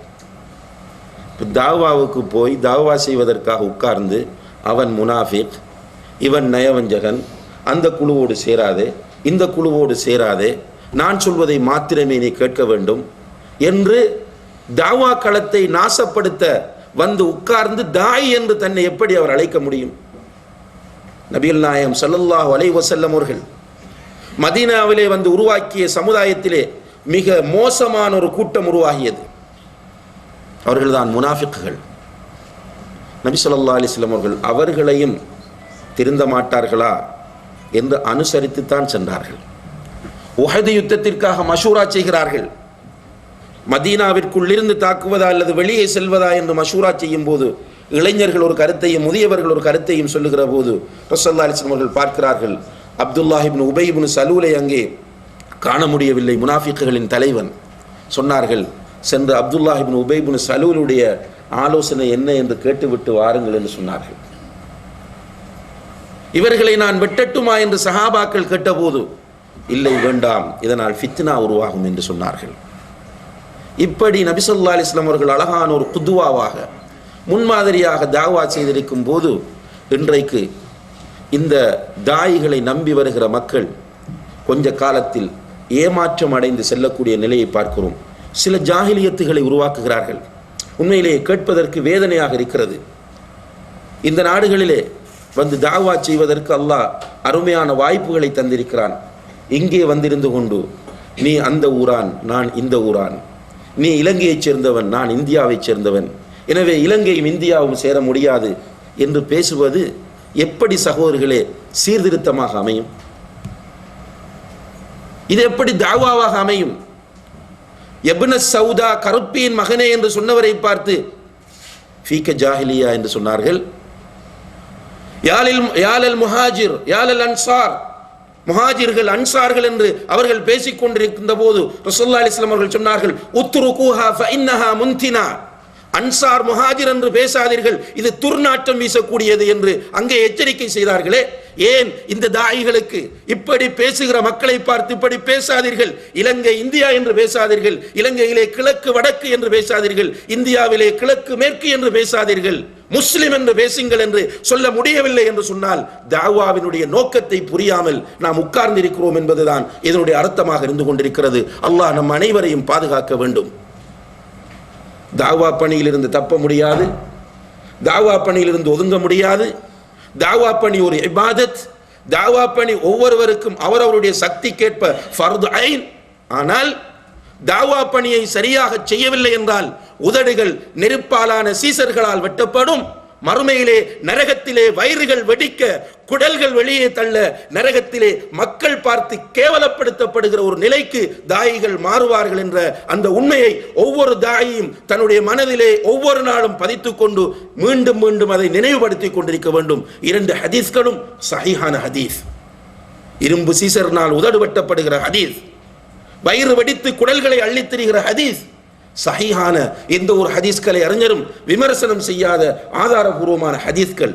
எனவே தாவாவில் ஈடுபடக்கூடிய நமக்கு அந்த சிந்தனை அதிகமாக வர வேண்டும்.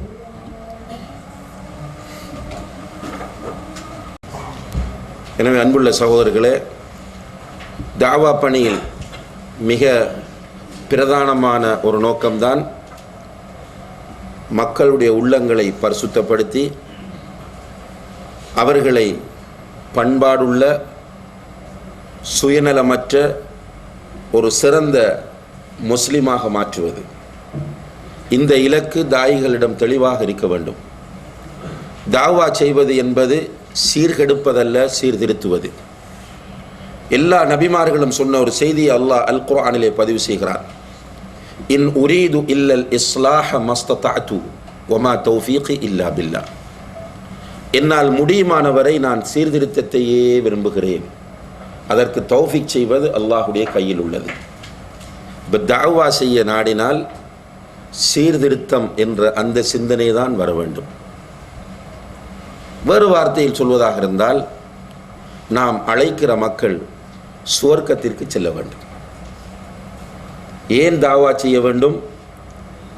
நான் யாருக்கு தாவா செய்கிறேனோ அந்த மக்களை நரகத்திலிருந்து விடுவித்து அவர்களை சுவர்க்கத்திற்குரியவர்களாக மாற்ற வேண்டும்.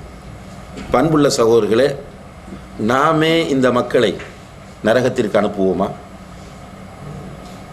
சுவர்க்கத்திற்கு அழைத்து செல்ல வேண்டும் என்று நிகழ்ச்சிகள் செய்கிற, பயான்கள் செய்கிற, இஜ்திமாக்கள் நடத்துகிற, பத்திரிகைகள் வெளியிடுகின்ற, சீடிக்களை வெளியிடுகின்ற நாம் நம்மால் அந்த மக்கள் நரகம் போவதை எப்படி அங்கீகரிப்பது என்பதை சிந்திக்க வேண்டும்.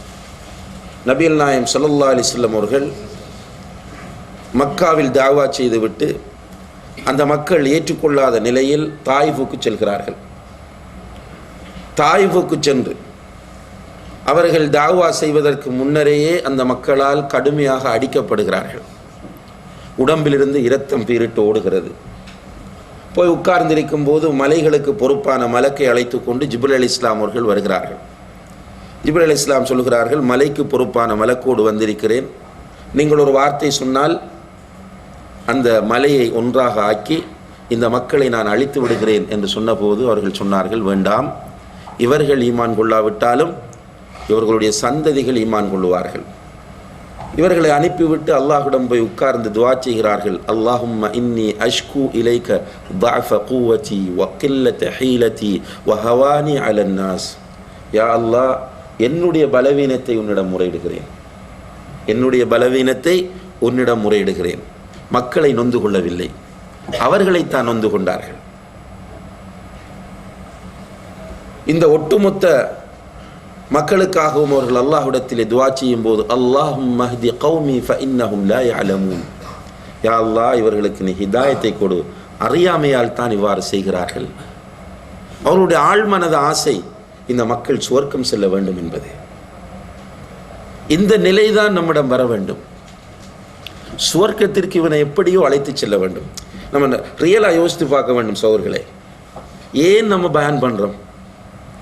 ஏன் இஜ்திமா நடத்துகிறோம்? எதற்காக நடத்துகிறோம்? இந்த மக்கள் நரகம் போய்விடக்கூடாது, இந்த மக்களுக்கு ஹிதாயத் கிடைக்க வேண்டும். ஒரு தாயுடைய ஆழ் மனதில் இந்த ஆசைதான். யாராக இருக்கட்டும், நமக்கு ஏசியவனாக, நமக்கு திட்டியவனாக, நம்மை கொடுமைப்படுத்தியவனாக இருக்கட்டும், அவனுக்கும் ஹிதாயத் கிடைக்க வேண்டும் என்கிற கவலை நம்முடைய உள்ளங்களிலே இருக்க வேண்டும். இதுதான் தாவா பணியில் இஹ்லாஸோடு ஈடுபடுகிற மக்களுடைய நிலை. இஹ்லாஸோடு ஈடுபட்டால், அல்லாஹ்வுக்காக ஈடுபட்டால், நபிகள் நாயகம் ஸல்லல்லாஹு அலைஹி வஸல்லம் அவர்களை பின்பற்றி ஈடுபட்டால் நிச்சயமாக இந்த நிலை வரும். அந்த மக்களுக்காக வேண்டி துஆ செய்வோம். நபி ஸல்லல்லாஹு அலைஹி வஸல்லம் அவர்கள் நபி ஈசா அலைஹிஸ்ஸலாம் அவர்கள் கேட்ட ஒரு துஆவை அல் குர்ஆனிலே ஓதுகிறார்கள். அல்லாஹ் குர்ஆனில் பதிவு செய்கிறார். ஈசா அலைஹிஸ்ஸலாம் அவர்கள் அல்லாஹ்விடத்திலே துஆ செய்கிறார்கள், இன் துஅذிபுஹும் ஃபஇன்னஹும் இபாதுக் வ இன் தக்ஃபிர் லஹும் ஃபஇன்னக அன்தல் அஸீஸுல் ஹகீம். யா அல்லாஹ், ஈசா அலைஹிஸ்ஸலாம் அவர்கள் அவ்வளவு தாவா செய்து அந்த மக்கள் ஏற்றுக்கொள்ளாத நிலையில் அல்லாஹ்விடத்தில் போய் சொல்லுகிறார்கள், இன் துஅذிபுஹும் ஃபஇன்னஹும் இபாதுக். யா அல்லாஹ், நீ தண்டிப்பதாக இருந்தால் இவர்கள் வேறு யாரும் அல்ல, உன்னுடைய அடியார்கள் தான், இவர்களை நீ தண்டிக்க வேண்டுமா? வ இன் தக்ஃபிர் லஹும், இவர்களை நீ மன்னித்து விட்டால் ஃபஇன்னக அன்தல் அஸீஸுல் ஹகீம், நீ மிகைத்தவன், நீ ஞானம் உள்ளவன், உன்னை யாராலும் மிகைக்க முடியாது என்று அவர்களை ஏற்றுக்கொள்ளாமல் அவர்களை கொலை செய்வதற்கு முயற்சி செய்த மக்களுக்காக அவர்கள் துஆ செய்கிறார்கள். இந்த துஆவை குர்ஆனிலிருந்து அல்லாஹ்வுடைய தூதர் முஹம்மத் ஸல்லல்லாஹு அலைஹி வஸல்லம் அவர்கள் ஓதும் போது இன் துஅذிபுஹும் ஃபஇன்னஹும் இபாதுக் வ இன் தக்ஃபிர் லஹும் ஃபஇன்னக அன்தல் அஸீஸுல் ஹகீம் என்ற நபிகள் நாயகம் ஸல்லல்லாஹு அலைஹி வஸல்லம் அவர்கள் தன்னுடைய இரண்டு கைகளையும் வானை நோக்கி உயர்த்தி அல்லாஹும்ம உம்மதி அல்லாஹும்ம உம்மதி என்று கண்ணீர் சிந்த சத்தமிட்டு அழத் துவங்கி விட்டார்கள். யா அல்லாஹ், என்னுடைய உம்மத், என்னுடைய உம்மத். அல்லாஹ் உடனே ஜிப்ரீல் அலைஹிஸ்ஸலாம் அவர்களை அனுப்பி ஆறுதல் வழங்குகிறான். ஒரு தாயுடைய ஆள் மனதில் இது இருக்க வேண்டும் சகோதரர்களே. இதை இப்போ புரிந்து கொள்ளுங்கள், ரியலைஸ் பண்ணுங்கள். இது ஒரு பயானாக கேட்டுவிட்டு அடுத்தவர்களுக்கு ஃபிட் பண்ணணும் என்று நினைக்காம, அடுத்தவர்கள் இப்படி மாற வேண்டும் என்று நினைக்காமல், தாவா செய்ய வேண்டும் என்று ஆசைப்படுகிற நானும் நீங்களும் என்னிடத்தில் இதை கொண்டு வருவதற்கு முயற்சி செய்யுங்கள். நீங்கள் ஒவ்வொருவரும் உங்களிடத்தில் கொண்டு வருவதற்கு முயற்சி செய்யுங்கள். இப்படி வந்தால் நம்ம கொஞ்சம் பேராவது திருந்தலாம், நல்ல தாயிகளாக மாறலாம். நம்ம என்ன நினைக்கிறோம் என்றால், இப்போ பேசின செய்திகள் இவ்வளவையும் இங்கே வராமல் இருக்கிற தாயிகளுக்கு பொருத்தமானது, இவர்களுக்கு உடனே சீடி கொடுக்க வேண்டும், உடனே நெட்டில் போட்டவர்களை பார்க்க வைக்க வேண்டும், அப்படித்தான் நினைக்கிறோமே தவிர நம்முடைய வாழ்க்கையில் இதை கொண்டு வர வேண்டும் என்று ஆசைப்படுவது கிடையாது. எனவே அந்த நிலையை மாற்றி இன்ஷா அல்லாஹ் என்னிடத்தில் இது வரும் என்ற முடிவை எடுங்கள். நான் எல்லோருக்கும் ஹிதாயத் கிடைக்க வேண்டும் என்ற கவலை உள்ள ஒருவனாக மாற வேண்டும். இது இஹ்லாஸோடு தாவா செய்கிற, தஸ்கியாவோடு தாவா செய்கிற ஒரு தாயிடம் வரக்கூடிய மிக முக்கியமான ஒரு நிலைப்பாடாக இருந்து கொண்டிருக்கிறது. அடுத்ததாக அன்புள்ள சகோதரர்களே, ஒரு சகோதரன்கிட்ட நம்ம போய் பேசுகிறோம் என்றால் நம்முடைய நோக்கம் அவன் மாற வேண்டும் என்பதாக இருக்க வேண்டும். அதற்காக நம்மை நிறைய விட்டு கொடுக்கலாம். நிறைய ஹதீஸ்களை நம்ம பார்க்குறோம். ரசூலுல்லாஹி அலைஹி வஸல்லம் அவர்கள் சஹாபாக்களோடு உட்கார்ந்து மஸ்ஜித் நபவியில் இருக்கிறார்கள். ஒரு நாட்டுப்புறத்து அரபி பெரியவர், எவ்வளவோ இடம் இருக்கு பள்ளியை சுற்றி, அந்த இடங்களை எல்லாம் விட்டுட்டு ரசூலுல்லாஹி அலைஹி வஸல்லம் அவர்கள் சிறப்பித்து சொன்ன அந்த மஸ்ஜிது நபவிக்குள்ள வந்து ஒரு மூலையில் உட்கார்ந்து சிறுநீர் கழிக்கிறார். சஹாபாக்கள் கோபப்பட்டார்கள். என்றால் மஸ்ஜிது நபவியில் ஒரு தொழுகை தொழுதால் ஏனைய பள்ளிகளில் 1000 தொழுகை தொழுத நன்மை. இப்படியான பள்ளிக்குள்ள வந்து ஒரு சின்ன பையன் சிறுநீர் கழித்தால் பரவாயில்லை, இப்படி பெரிய ஒரு மனிதர் கழிக்கிறார் என்று எல்லோரும் ஆவேசப்பட்டார்கள். அல்லாஹ்வுடைய தூதர் அவர்களுக்கு கையை காட்டி உட்காருங்கள் என்றார்கள். சஹாபாக்களுக்கு எல்லோரும் உட்கார்ந்ததும் ரசூலுல்லாஹி அலைஹி வஸல்லம் அவர்கள் அவரிடம் சென்று 2 சஹாபாக்களை அழைத்து ஒரு வாளியில் தண்ணீர் கொண்டு வாருங்கள் என்று சொன்னதும் தண்ணீர் கொண்டு வந்ததும் இந்த இடத்தில் ஊற்றுங்கள் என்றார்கள். அவரை அழைத்து சொன்னார்கள், இது மஸ்ஜித், இது புனிதமான இடம், இங்கே தொழுகை, திக்ர், குர்ஆன் ஓதுதல் போன்ற அமல்கள் தான் செய்யப்பட வேண்டும், இப்படியான அசிங்கங்கள் செய்யப்படக்கூடாது என்று சொன்னார்கள். உடனடியாக அந்த மனிதனுடைய மனதில் மிகப்பெரிய ஒரு மாற்றம் ஏற்பட்டது.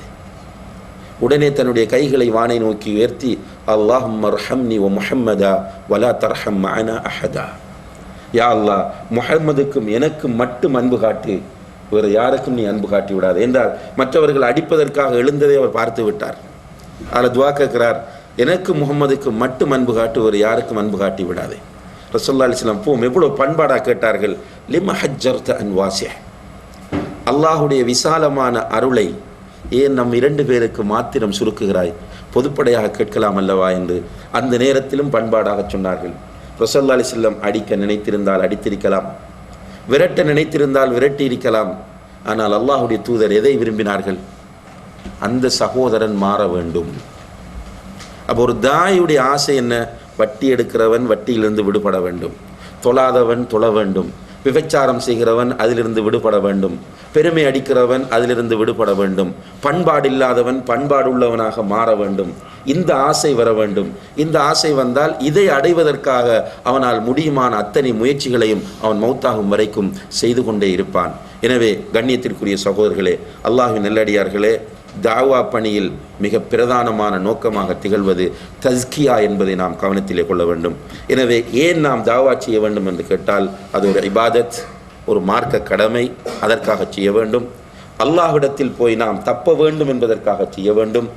மற்றவர்கள் அல்லாஹ்விடத்தில் நம்ம காரணங்கள் சொல்லி விடாமல், எங்களுக்கு செய்தி கிடைக்கவில்லை என்று சொல்லாமல் இருப்பதற்காக இகாமத்துல் ஹுஜ்ஜாவுக்காக வேண்டி தாவா செய்ய வேண்டும். அடுத்ததாக ஒரு மனிதன் மூலம் நம் மூலம் ஒரு மனிதனுக்கு ஹிதாயத் கிடைத்து விட்டால் அதைவிட சிறந்த பாக்கியம் எனக்கு வேறொன்றும் இல்லை என்ற அந்த ஆசையோடு தாவா செய்ய வேண்டும். 5வதாக தஸ்கியாவை உருவாக்கி நல்ல மனிதர்களை உருவாக்கி எடுப்பதற்காக, அந்த நல்ல மனிதர்களின் மூலம் ஒரு நல்ல சமூகத்தை தோற்றுவிப்பதற்காக இந்த கவலையோடும் இந்த உணர்வோடும் தாவா செய்ய வேண்டும். இப்படியான நல்ல தாயிகளாக அல்லாஹு தஆலா நம் அனைவர் சகோதரர்களே, ஒரு தாய் தாவா செய்யும் போது மக்கள் மத்தியில் தஸ்கியாவை வலியுறுத்த வேண்டும், அவர்களிடம் தஸ்கியாவை உருவாக்க வேண்டும் என்பதை நாம் இறுதியாக அவதானித்தோம். இதற்காக ஒரு தாய் தன்னை உயிரோட்டமான ஒரு தாயாக மாற்றிக்கொள்ள வேண்டிய தேவை இருக்கிறது. இதனை அத்தாயா அர்-ரூஹானி என்று அழைப்பார்கள். உயிரோட்டமான தாய்.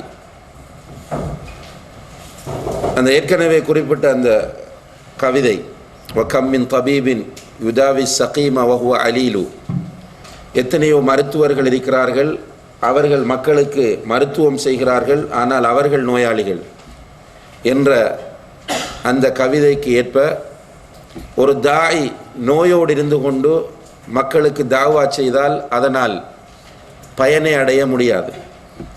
ஒரு இஸ்லாமிய அறிஞர் இஸ்லாமிய தாவாவை பற்றி கூறும்போது சொல்கிறார், தன்னுள் மாண்டுவிட்ட இதயத்தை சுமக்கிற ஒருவனால் அடுத்தவர்களுடைய இதயங்களை உயிர்ப்பிக்க முடியாது என்று. இப்போ நம்முடைய இதயம் உயிரோட்டமாக இருக்க வேண்டும், நம்முடைய இதயம் நோய்களிலிருந்து விடுபட்டிருக்க வேண்டும். உண்மையிலேயே ஒரு மனிதனுடைய உண்மையான வெற்றி அவனுடைய உள்ளம் பரிசுத்தமாக இருப்பதில் தான் தங்கியிருக்கிறது. அல்லாஹு தஆலா இந்த செய்தியை குர்ஆனில் அதிகமாக ஒரு சூறாவில் சத்தியம் செய்து கூறுகிறார். வஷம்சி வதுஹாஹா என்ற அத்தியாயத்தில் 11 தடவைகள் அல்லாஹு தஆலா தொடர்ச்சியாக சத்தியம் செய்கிறார். சத்தியம் செய்து சொல்லுகிறான், கத் அஃப்லஹ மன் ஸக்காஹா வ கத் ஹாப மன் தஸ்ஸாஹா. யார் தன்னுடைய உள்ளத்தை பரிசுத்தமாக வைத்திருக்கிறாரோ நிச்சயமாக அவருக்கு வெற்றி இருக்கிறது. யார் தன்னுடைய உள்ளத்தை கரைபடிய செய்கிறாரோ அவருக்கு நிச்சயமாக தோல்வி இருக்கிறது. இப்போ உண்மையான வெற்றி என்பது இதய சுத்தியிலே தான், உள்ளம் பரிசுத்தமாக இருப்பதிலே தான் தங்கியிருக்கிறது. நிறைய அமல்கள் என்பது உள்ளத்தை பரிசுத்தப்படுத்த வேண்டும். உள்ளத்தை பரிசுத்தப்படுத்தாத நிறைய அமல்களால் எந்த பயனும் இல்லை. நிறைய சகோதரர்கள் ஏமாந்து விடுகிறார்கள். சிலர் சில சுண்ணாக்களை கடைபிடிப்பார்கள். நீண்ட தாடி வைப்பார்கள், கரண்டைக்கு மேல் ஆடையை உயர்த்தி அணிவார்கள். அதே போன்று எல்லா விஷயங்களிலும் ரசூலுல்லாஹி அலைஹி வஸல்லம் உடைய சுன்னாவை பின்பற்ற வேண்டும் என்று கவனமாக இருப்பார்கள். ஜமாத்து தொழுகையை பேணுவார்கள், சுன்னத்தான தொழுகைகளை பேணுவார்கள், சுன்னத்தான நோன்புகள் நோட்பார்கள். இப்படியெல்லாம் நிறைய அமல்களை அதிகமாக செய்வார்கள். ஆனால் அவர்களுடைய உள்ளங்களில் கரை இருக்கும், உள்ளங்களில் நோய் இருக்கும். இவ்வாறான மனிதர்கள் நிச்சயமாக வெற்றி பெற முடியாது. இதை எப்படி சொல்லுகிறோம் என்றால், சஹீஹுல் புகாரியிலே ஒரு ஹதீஸ் பதிவாகி இருக்கிறது. நபிகள் நாயகம் ஸல்லல்லாஹு அலைஹி வஸல்லம் அவர்களிடத்தில் நபித்தோழர்கள் வந்து ஒரு பெண்மணியை பற்றி சொல்கிறார்கள். அல்லாஹ்வுடைய தூதரே, ஒரு பெண்மணி இருக்கிறார், இவர் இரவில் பெரும்பாலான பகுதிகள் நின்று வணங்குகிறார், பகலிலே அதிகமாக சுன்னத்தான நோன்புகளை நோட்கிறார் என்று சொல்கிறார்கள். இப்போ இரவில் அதிகமாக நின்று வணங்குகிறார் என்றால், பகலில் சுன்னத்தான நோன்புகள் நோட்கிறார் என்றால் இவருடைய கடமையான வணக்கங்களை சொல்ல வேண்டிய அவசியம் இல்லை. இப்படியான மிக ஈடுபாடான ஒரு இபாதத்தாளி. ஆனால் இந்த பெண்மணி பக்கத்து வீட்டுக்காரர்களோடு அடிக்கடி சண்டை செய்கிறார், பக்கத்து வீட்டுக்காரர்களுக்கு தொல்லை கொடுக்கிறார் என்று சொன்னபோது அல்லாஹுடைய தூதர் ஸல்லல்லாஹு அலைஹி வஸல்லம் அவர்கள் சொன்னார்கள், ஹிய ஃபின்னார், அவள் நரகவாசி என்றார்கள். அப்ப நிறைய இபாதத் ஒரு மனிதனை சுவர்க்கத்திற்கு அழைத்து செல்லுமா என்று கேட்டால் நிச்சயமாக இல்லை. சுவர்க்கத்திற்கு நம்மை அழைத்து செல்லக்கூடியது நம்முடைய பரிசுத்தமான இதயம்தான். நபி இப்ராஹிம் அலைஹிஸ்ஸலாம் அவர்கள் அல்லாஹ்விடம் ஒரு துஆ செய்கிறார்கள். அதை அல்லாஹ் குர்ஆனிலும் பதிவு செய்திருக்கிறார். ரப்பி வலா துஹ்ஸினி யௌம யுபஅஸூன். மக்கள் எழுப்பப்படக்கூடிய அந்த நாளில் என்னை நீ இழிவுபடுத்தி விடாதே. மக்கள் எழுப்பப்படக்கூடிய அந்த நாளில் என்னை நீ இழிவுபடுத்தி விடாதே. யௌம லா யன்ஃபஉ மாலுன் வலா பனூன். அந்த நாளில் பிள்ளை குட்டிகளோ சொத்து சுகங்களோ எந்த பயனையும் தரமாட்டாது. பிள்ளைகளும் பயனளிக்க மாட்டார்கள், சொத்துக்களும் பயன் தர மாட்டாது. அப்படியான அந்த நாளில் என்னை நீ இழிவுபடுத்தி விடாதே. இல்லா மன் அத்தல்லாஹ பிகல்பின் சலீம். யார் பரிசுத்தமான இதயத்தோடு வருகிறாரோ அவருக்கு மட்டும்தான் அங்கே வெற்றி இருக்கிறது என்று இப்ராஹிம் அலைஹிஸ்ஸலாம் அவர்கள் கேட்ட துஆவை அல் குர்ஆனில் பதிவு செய்து அல்லாஹ் இந்த கருத்தை மீண்டும் வலியுறுத்துகிறான். எனவே இதய சுத்தி என்பதுதான் வெற்றிக்கான அடிப்படை. நம்முடைய இதயங்கள் ஷுபஹாத் என்கிற சந்தேகங்களிலிருந்து பரிசுத்தமாக இருக்க வேண்டும். ஷுபஹாத் என்று சொன்னால் இஸ்லாமிய அகீதாவில் ஏற்படக்கூடிய சந்தேகங்கள், கொள்கையில் ஏற்படுகிற சந்தேகங்கள், அல்லாஹ்வை பற்றிய சந்தேகம், மறுமை நாளை பற்றிய சந்தேகம், கலா கதிரை பற்றிய சந்தேகம், இவ்வாறான சந்தேகங்கள் எதுவும் நம்முடைய உள்ளத்தில் இருக்கக்கூடாது. மறுமை என்றால் தெளிவாக நம்ப வேண்டும், வாயோடு பேசிவிட்டு செல்கிற ஒன்றல்ல. எப்படி நாம் கண்ணுக்கு முன்னால் ஒரு பொருளை பார்த்து நம்புகிறோமோ அதே போன்று மறுமை என்பதும் உண்மையானது என்பதில் நமக்கு எந்த சந்தேகமும் இருக்கக்கூடாது. கபருடைய வாழ்க்கையை அப்படி நம்ப வேண்டும்.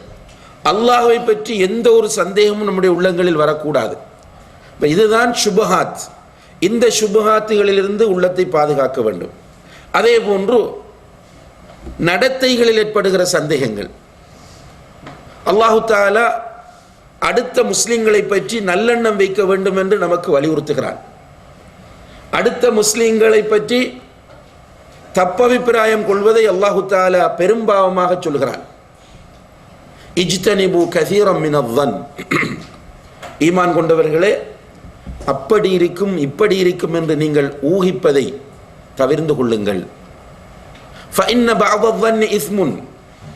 அப்படி நினைப்பது பாவமாகும் என்று அல்லாஹு தஆலா சொல்கிறார். நபி ஸல்லல்லாஹு அலைஹி வஸல்லம் அவர்கள் சொல்கிறார்கள், ஈயாக்கும் வவ்வன், அப்படி இருக்கும் இப்படி இருக்கும் என்று சந்தேகம் கொள்வதை, கெஸ் பண்ணுவதை நான் உங்களுக்கு எச்சரிக்கை செய்கிறேன். ஃபஇன்ன வன் அக்தபுல் ஹதீஸ், அப்படி நீங்கள் யூகிப்பது பொய் என்று நபி ஸல்லல்லாஹு அலைஹி வஸல்லம் அவர்கள் சொல்கிறார்கள். இந்த நடத்தையில் ஏற்படுகிற சந்தேகங்களிலிருந்தும் நம்முடைய உள்ளத்தை நாம் பரிசுத்தமாக வைத்துக் கொள்ள வேண்டும். அடுத்ததாக ஷஹவாத் என்கிற இச்சைகளிலிருந்து நம்முடைய உள்ளத்தை பரிசுத்தமாக்க வேண்டும்.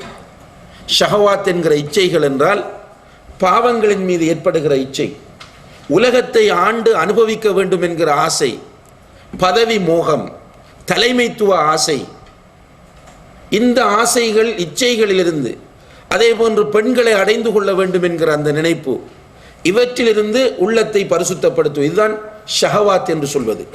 இப்போ சுபஹாத்திலிருந்தும் ஷஹவாத்திலிருந்தும் உள்ளத்தை பரிசுத்தப்படுத்த வேண்டும். அதே போன்று இஸ்லாம் அம்ராதுல் குலூப் என்று அடையாளப்படுத்தி இருக்கிற இதயத்தின் நோய்கள், அதில் மிக உயர்ந்த நிலையில் வருவது கிப்ர், பெருமை. பெருமை என்று சொன்னால் பத்ருல் ஹக்கி வகம்துன் நாஸ், சத்தியத்தை மறுப்பது. உண்மை என்று தெரிகிறது, ஆனால் இவனிடமிருந்து நான் ஏற்றுக்கொள்வதா என்று சத்தியத்தை மறுப்பது, அடுத்தவர்களை இழிவாக கருதுவது. நான் ஒரு மேனேஜர், இவன் ஒரு கூலி தொழிலாளி, அல்லது நான் படித்தவன், இவன் பாமரன், அல்லது என்னுடைய குடும்பம் அப்படிப்பட்டது, இவனுடைய குடும்பம் இப்படிப்பட்டது என்று அடுத்தவர்களை இழிவாக கருதுவது பெருமை. இந்த பெருமை என்கிற நோயிலிருந்து உள்ளத்தை பரிசுத்தப்படுத்த வேண்டும். அதே போன்று இரண்டாவது உள்ளத்தில் ஏற்படுகிற மிக பயங்கரமான நோய் அல் ஹசத், பொறாமை. பொறாமை என்று சொன்னால் தமன்னி ஜவாலின் நிஅம அனில் கைர், மற்றவர்களுக்கு அல்லாஹ் கொடுக்கிற நிஅமத்துகளை ஜீரணித்துக் கொள்ள முடியாத மனோநிலை. ஒருவனுக்கு அல்லாஹு தஆலா நிறைய பொருளாதார வசதிகளை கொடுப்பான், அதை பார்த்து மனதில் சங்கடம் ஏற்பட்டால் பொறாமை இருக்கிறது. ஒரு மனிதனுக்கு நிறைய கல்வியை அல்லாஹ் கொடுக்கிறான், அதை பார்த்து மனதில் சங்கடம் ஏற்பட்டால் பொறாமை இருக்கிறது. ஒரு மனிதனுக்கு நல்ல குழந்தைகளையும் அதற்கு பொருத்தமான சோடிகளையும் அல்லாஹ் கொடுக்கிறான், இதை பார்த்து நம்முடைய மனதில் ஏதாவது சங்கடம் ஏற்பட்டால் பொறாமை இருக்கிறது. ஒரு மனிதன் பெரிய ஒரு வீட்டை கட்டுகிறான், அதை பார்த்து நம்முடைய மனதில் சங்கடம் ஏற்பட்டால் பொறாமை இருக்கிறது. ஒருவன் தன்னுடைய பிஸ்னஸில் நல்ல முன்னேறி நிறைய லாபங்களை அடைகிறான், அந்த நேரத்தில் மாஷா அல்லா தபாரக்கல்லா என்று சொல்ல முடியாமல் அதை பற்றி ஏதாவது விமர்சிக்க வேண்டும் என்று மனதில் உணர்வுகள் ஏற்பட்டால் பொறாமை இருக்கிறது. ஒரு மனிதனுக்கு அல்லாஹு தஆலா பேச்சாற்றலை கொடுத்திருக்கிறான், அந்த பேச்சாற்றலை ஜீரணித்துக் கொள்ள முடியவில்லை என்றால் பொறாமை இருக்கிறது. இப்படி பொறாமை என்கிற நோய் மிக பயங்கரமான நோய். அந்த நோயிலிருந்து உள்ளத்தை காப்பாற்ற வேண்டும். அடுத்ததாக உள்ளத்தில் ஏற்படுகிற மிக பயங்கரமான நோய் நிஃபாக், நயவஞ்சகம். ரசூல் ஸல்லல்லாஹு அலைஹி வஸல்லம் அவர்கள் சொன்னார்கள், மனிதர்களிலேயே மிக மோசமான மனிதன் ஸுல் வஜ்ஹைன், இரண்டு முகங்களை உடையவன் என்றார்கள். இவனிடத்தில் ஒரு முகத்தோடும் மற்றவனிடத்தில் இன்னும் ஒரு முகத்தோடும் செல்லக்கூடியவன். அப்படின்னால் ஒருவர்கிட்ட போய் அவரோடு உட்காரும் போது ஒரு ஃபேஸ், அவரிடமிருந்து இன்னும் ஒருவரிடம் சென்றால் அவரிடத்தில் இன்னும் ஒரு முகம். இங்கு இவரை பாராட்டுவது, அங்கு சென்று இவரை மோசமாக பேசி அவரை பாராட்டுவது. இது உள்ளத்தில் ஏற்படுகிற மிக மோசமான ஒரு நோய். அதே போன்று சுயநலம், உள்ளத்தில் ஏற்படுகிற ஒரு நோய் சுயநலம், நான் எனக்கு என்கிற அந்த உணர்வு. ஈமான் உள்ள பரிசுத்தமான இதயத்தை சுமந்த மனிதர்களுக்கு யர்முக் யுத்தம் ஒரு மிக சிறந்த முன்னுதாரணம். யர்முக் யுத்தத்திலே யுத்தம் முடிந்து சஹாபாக்கள் குற்றுயிராக பலர் கிடக்கிறார்கள். அவர்களிலே ஒரு நபித்தோழர் தண்ணீர் கேட்கிறார். அங்கு நிற்கிற பணிவிடை செய்வதற்காக, ஹிதுமத் செய்வதற்காக நிற்கிற நபித்தோழர்கள் அவரிடம் தண்ணீரை எடுத்துக்கொண்டு செல்லும் போது இன்னும் ஒரு மனிதர் தண்ணீர் தண்ணீர் என்று அங்கே கத்துகிறார். அப்போ ஆரம்பத்தில் கேட்டவர் எனக்கு வேண்டாம், என்னுடைய சகோதரனுக்கு கொடுங்கள் என்று சொல்லி அங்கு அனுப்பும் போது இன்னும் ஒரு சகோதரர் தண்ணீர் என்று கத்துகிறார். இரண்டாவது சகோதரர் மூன்றாவதாக தண்ணீர் கேட்டாரே, அவரிடம் தண்ணீரை கொடுங்கள் என்று அனுப்புகிறார். இந்த சஹாபி தண்ணீரை கொண்டு மூன்றாம் சகோதரிடம் வரும்போது அவர் மௌத்தாகிவிட்டார். உடனே தண்ணீரை எடுத்துக்கொண்டு முதலாவது சகோதரிடம் ஓடி வருகிறார், அவரும் மௌத்தாகிவிட்டார். இரண்டாவது சகோதரிடம் வருகிறார், அவரும் மௌத்தாகிவிட்டார். இந்த நிலை பரிசுத்தமான உள்ளத்தோடு உள்ள மக்களிடம் இருக்கும். எனக்கு இல்லாவிட்டாலும் என்னுடைய சகோதரனுக்கு. அப்ப இந்த சுயநலம் என்பது உள்ளத்தில் ஏற்படக்கூடிய ஒரு நோய். இப்படியான நோய்களிலிருந்து உள்ளத்தை நாம் பரிசுத்தப்படுத்த வேண்டும். சுபஹாத், ஷஹவாத், அம்ராதுல் குலூப், இவைகளிலிருந்து உள்ளத்தை பரிசுத்தப்படுத்தி வாழ்ந்தால் கண்ணியத்திற்குரிய சகோதரர்களே, அல்லாஹ் என்றால் அந்த உள்ளத்தில் நடுக்கம் வரும். சூரத்துல் அன்ஃபால் 2வது வசனத்தில் அல்லாஹ் சொல்லுகிறானே, இன்னமல் முஃமினூன அல்லதீன இதா ذுகிரல்லாஹு வஜிலத் குலூபுஹும் வ இதா துலியத் அலைஹிம் ஆயாத்துஹு ஸாதத்ஹும் ஈமானா. இது நடக்கிறதா நம்மகிட்ட? அல்லாஹ் என்று சொல்லப்பட்டால் உண்மையான மூமின்களுடைய உள்ளத்தில் நடுக்கம் ஏற்படுமாம். குர்ஆன் வசனங்களை ஓதி காண்பித்தால் ஈமான் அதிகரிக்குமா? இது அல்லாஹ் சொல்லக்கூடிய செய்தி. இப்ப இந்த வசனத்தை நம்மளோட ஒப்பிட்டு பாருங்க. இப்படி ஒரு ஃபீலிங் நமக்கு ஏற்பட்டிருக்கிறதா? அல்லாஹ் என்று சொல்லும் போது உள்ளத்தில் ஒரு வித்தியாசமான உணர்வும் மாற்றமும் வருகிறதா? சில நேரங்களில் வல்லாஹி என்று சொல்ல வேண்டிய நிர்பந்தங்கள் வந்திருக்கும். அந்த நேரத்தில் வல்லாஹி என்று சொல்லும் போது உள்ளத்தில் ஒரு பயமும் நடுக்கமும் நமக்கு ஏற்பட்டுத்தான் வல்லாஹி சொல்கிறோமா? மிம்பரிலே நின்று கொண்டு இமாம் இத்தகுல்லாஹ ஹக்க துகாத்தி, அல்லாஹ்வை அஞ்சிக் கொள்ளுங்கள் என்று சொல்லும் போது உள்ளத்தில் மாற்றம் ஏற்படுகிறதா என்றால் அது ஒரு யூஷுவலான விஷயம். அல்லாஹ்வை அஞ்சுங்கள், அல்லாஹ்வை அஞ்சுங்கள் என்றது நார்மலாக நடந்து கொண்டிருக்கிறது. என்ன இதுக்கு காரணம் என்ன? உள்ளத்தில் நம்முடைய நிலை ஆபத்தானது. குர்ஆன் வசனங்கள் ஓதி காண்பிக்கப்பட்டால் ஈமான் அதிகரிக்கும் என்று அல்லாஹ் சொல்கிறான். குர்ஆன் வசனங்களை கேட்டு ஈமான் அதிகரித்திருக்கிறதா? என்ன நீங்க ஜட்ஜ் பண்ண முடியாது, உங்களை நான் ஜட்ஜ் பண்ண முடியாது. ஆனால் நமக்கு ஒவ்வொருவருக்கு நம்மை ஜட்ஜ் பண்ண முடியும். எனக்கு இப்படி ஏற்பட்டிருக்கிறதா? நிச்சயமாக ஏற்பட்டே ஆக வேண்டும். உண்மையான மூமினாக இருந்தால் ஏற்பட்டே ஆக வேண்டும். ஏன்? அல்லாஹ் குர்ஆனில் சொல்லுகிறான், உண்மையா இன்னமல் முஃமினூன், இன்னமா என்பது ஹர்ஃபு ஹஸ்ர், இவர்கள்தான். அப்போ உண்மையான மூமின்களிடம் அல்லாஹ் என்றால் நடுக்கம் வரும். குர்ஆன் வசனங்கள் ஓதி காண்பிக்கப்பட்டால் ஈமான் அதிகரிக்கும். இது நம்மிடத்தில் நடந்தால் நம்ம என்ன முடிவெடுக்கலாம்? அல்ஹம்துலில்லாஹ், என்னுடைய உள்ளம் பரிசுத்தமாக இருக்கிறது.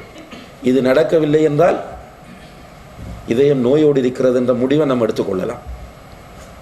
அதே போன்று அல்லாஹ் குர்ஆனில் சொல்கிறான்,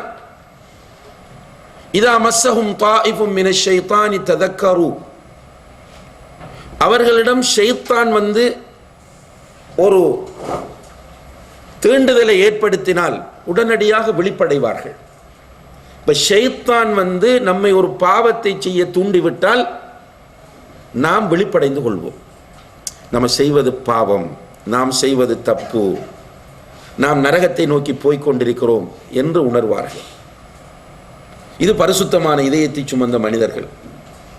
இப்னு மஸ்ஊத் ரலியல்லாஹு அன்ஹு அவர்கள் சொல்லக்கூடிய செய்தி, ஒரு மனிதன் பாவம் செய்து விட்டால், அவன் மூமினாக இருந்தால், பரிசுத்தமான இதயத்தோடு இருந்தால் அவனுடைய ஃபீலிங்ஸ் எப்படி இருக்கும்? உயரமான ஒரு இடத்தில் ஒரு பாறாங்கல் இருக்கிறது. அந்த கல் விழக்கூடிய கண்டிஷனில் இருக்கிறது.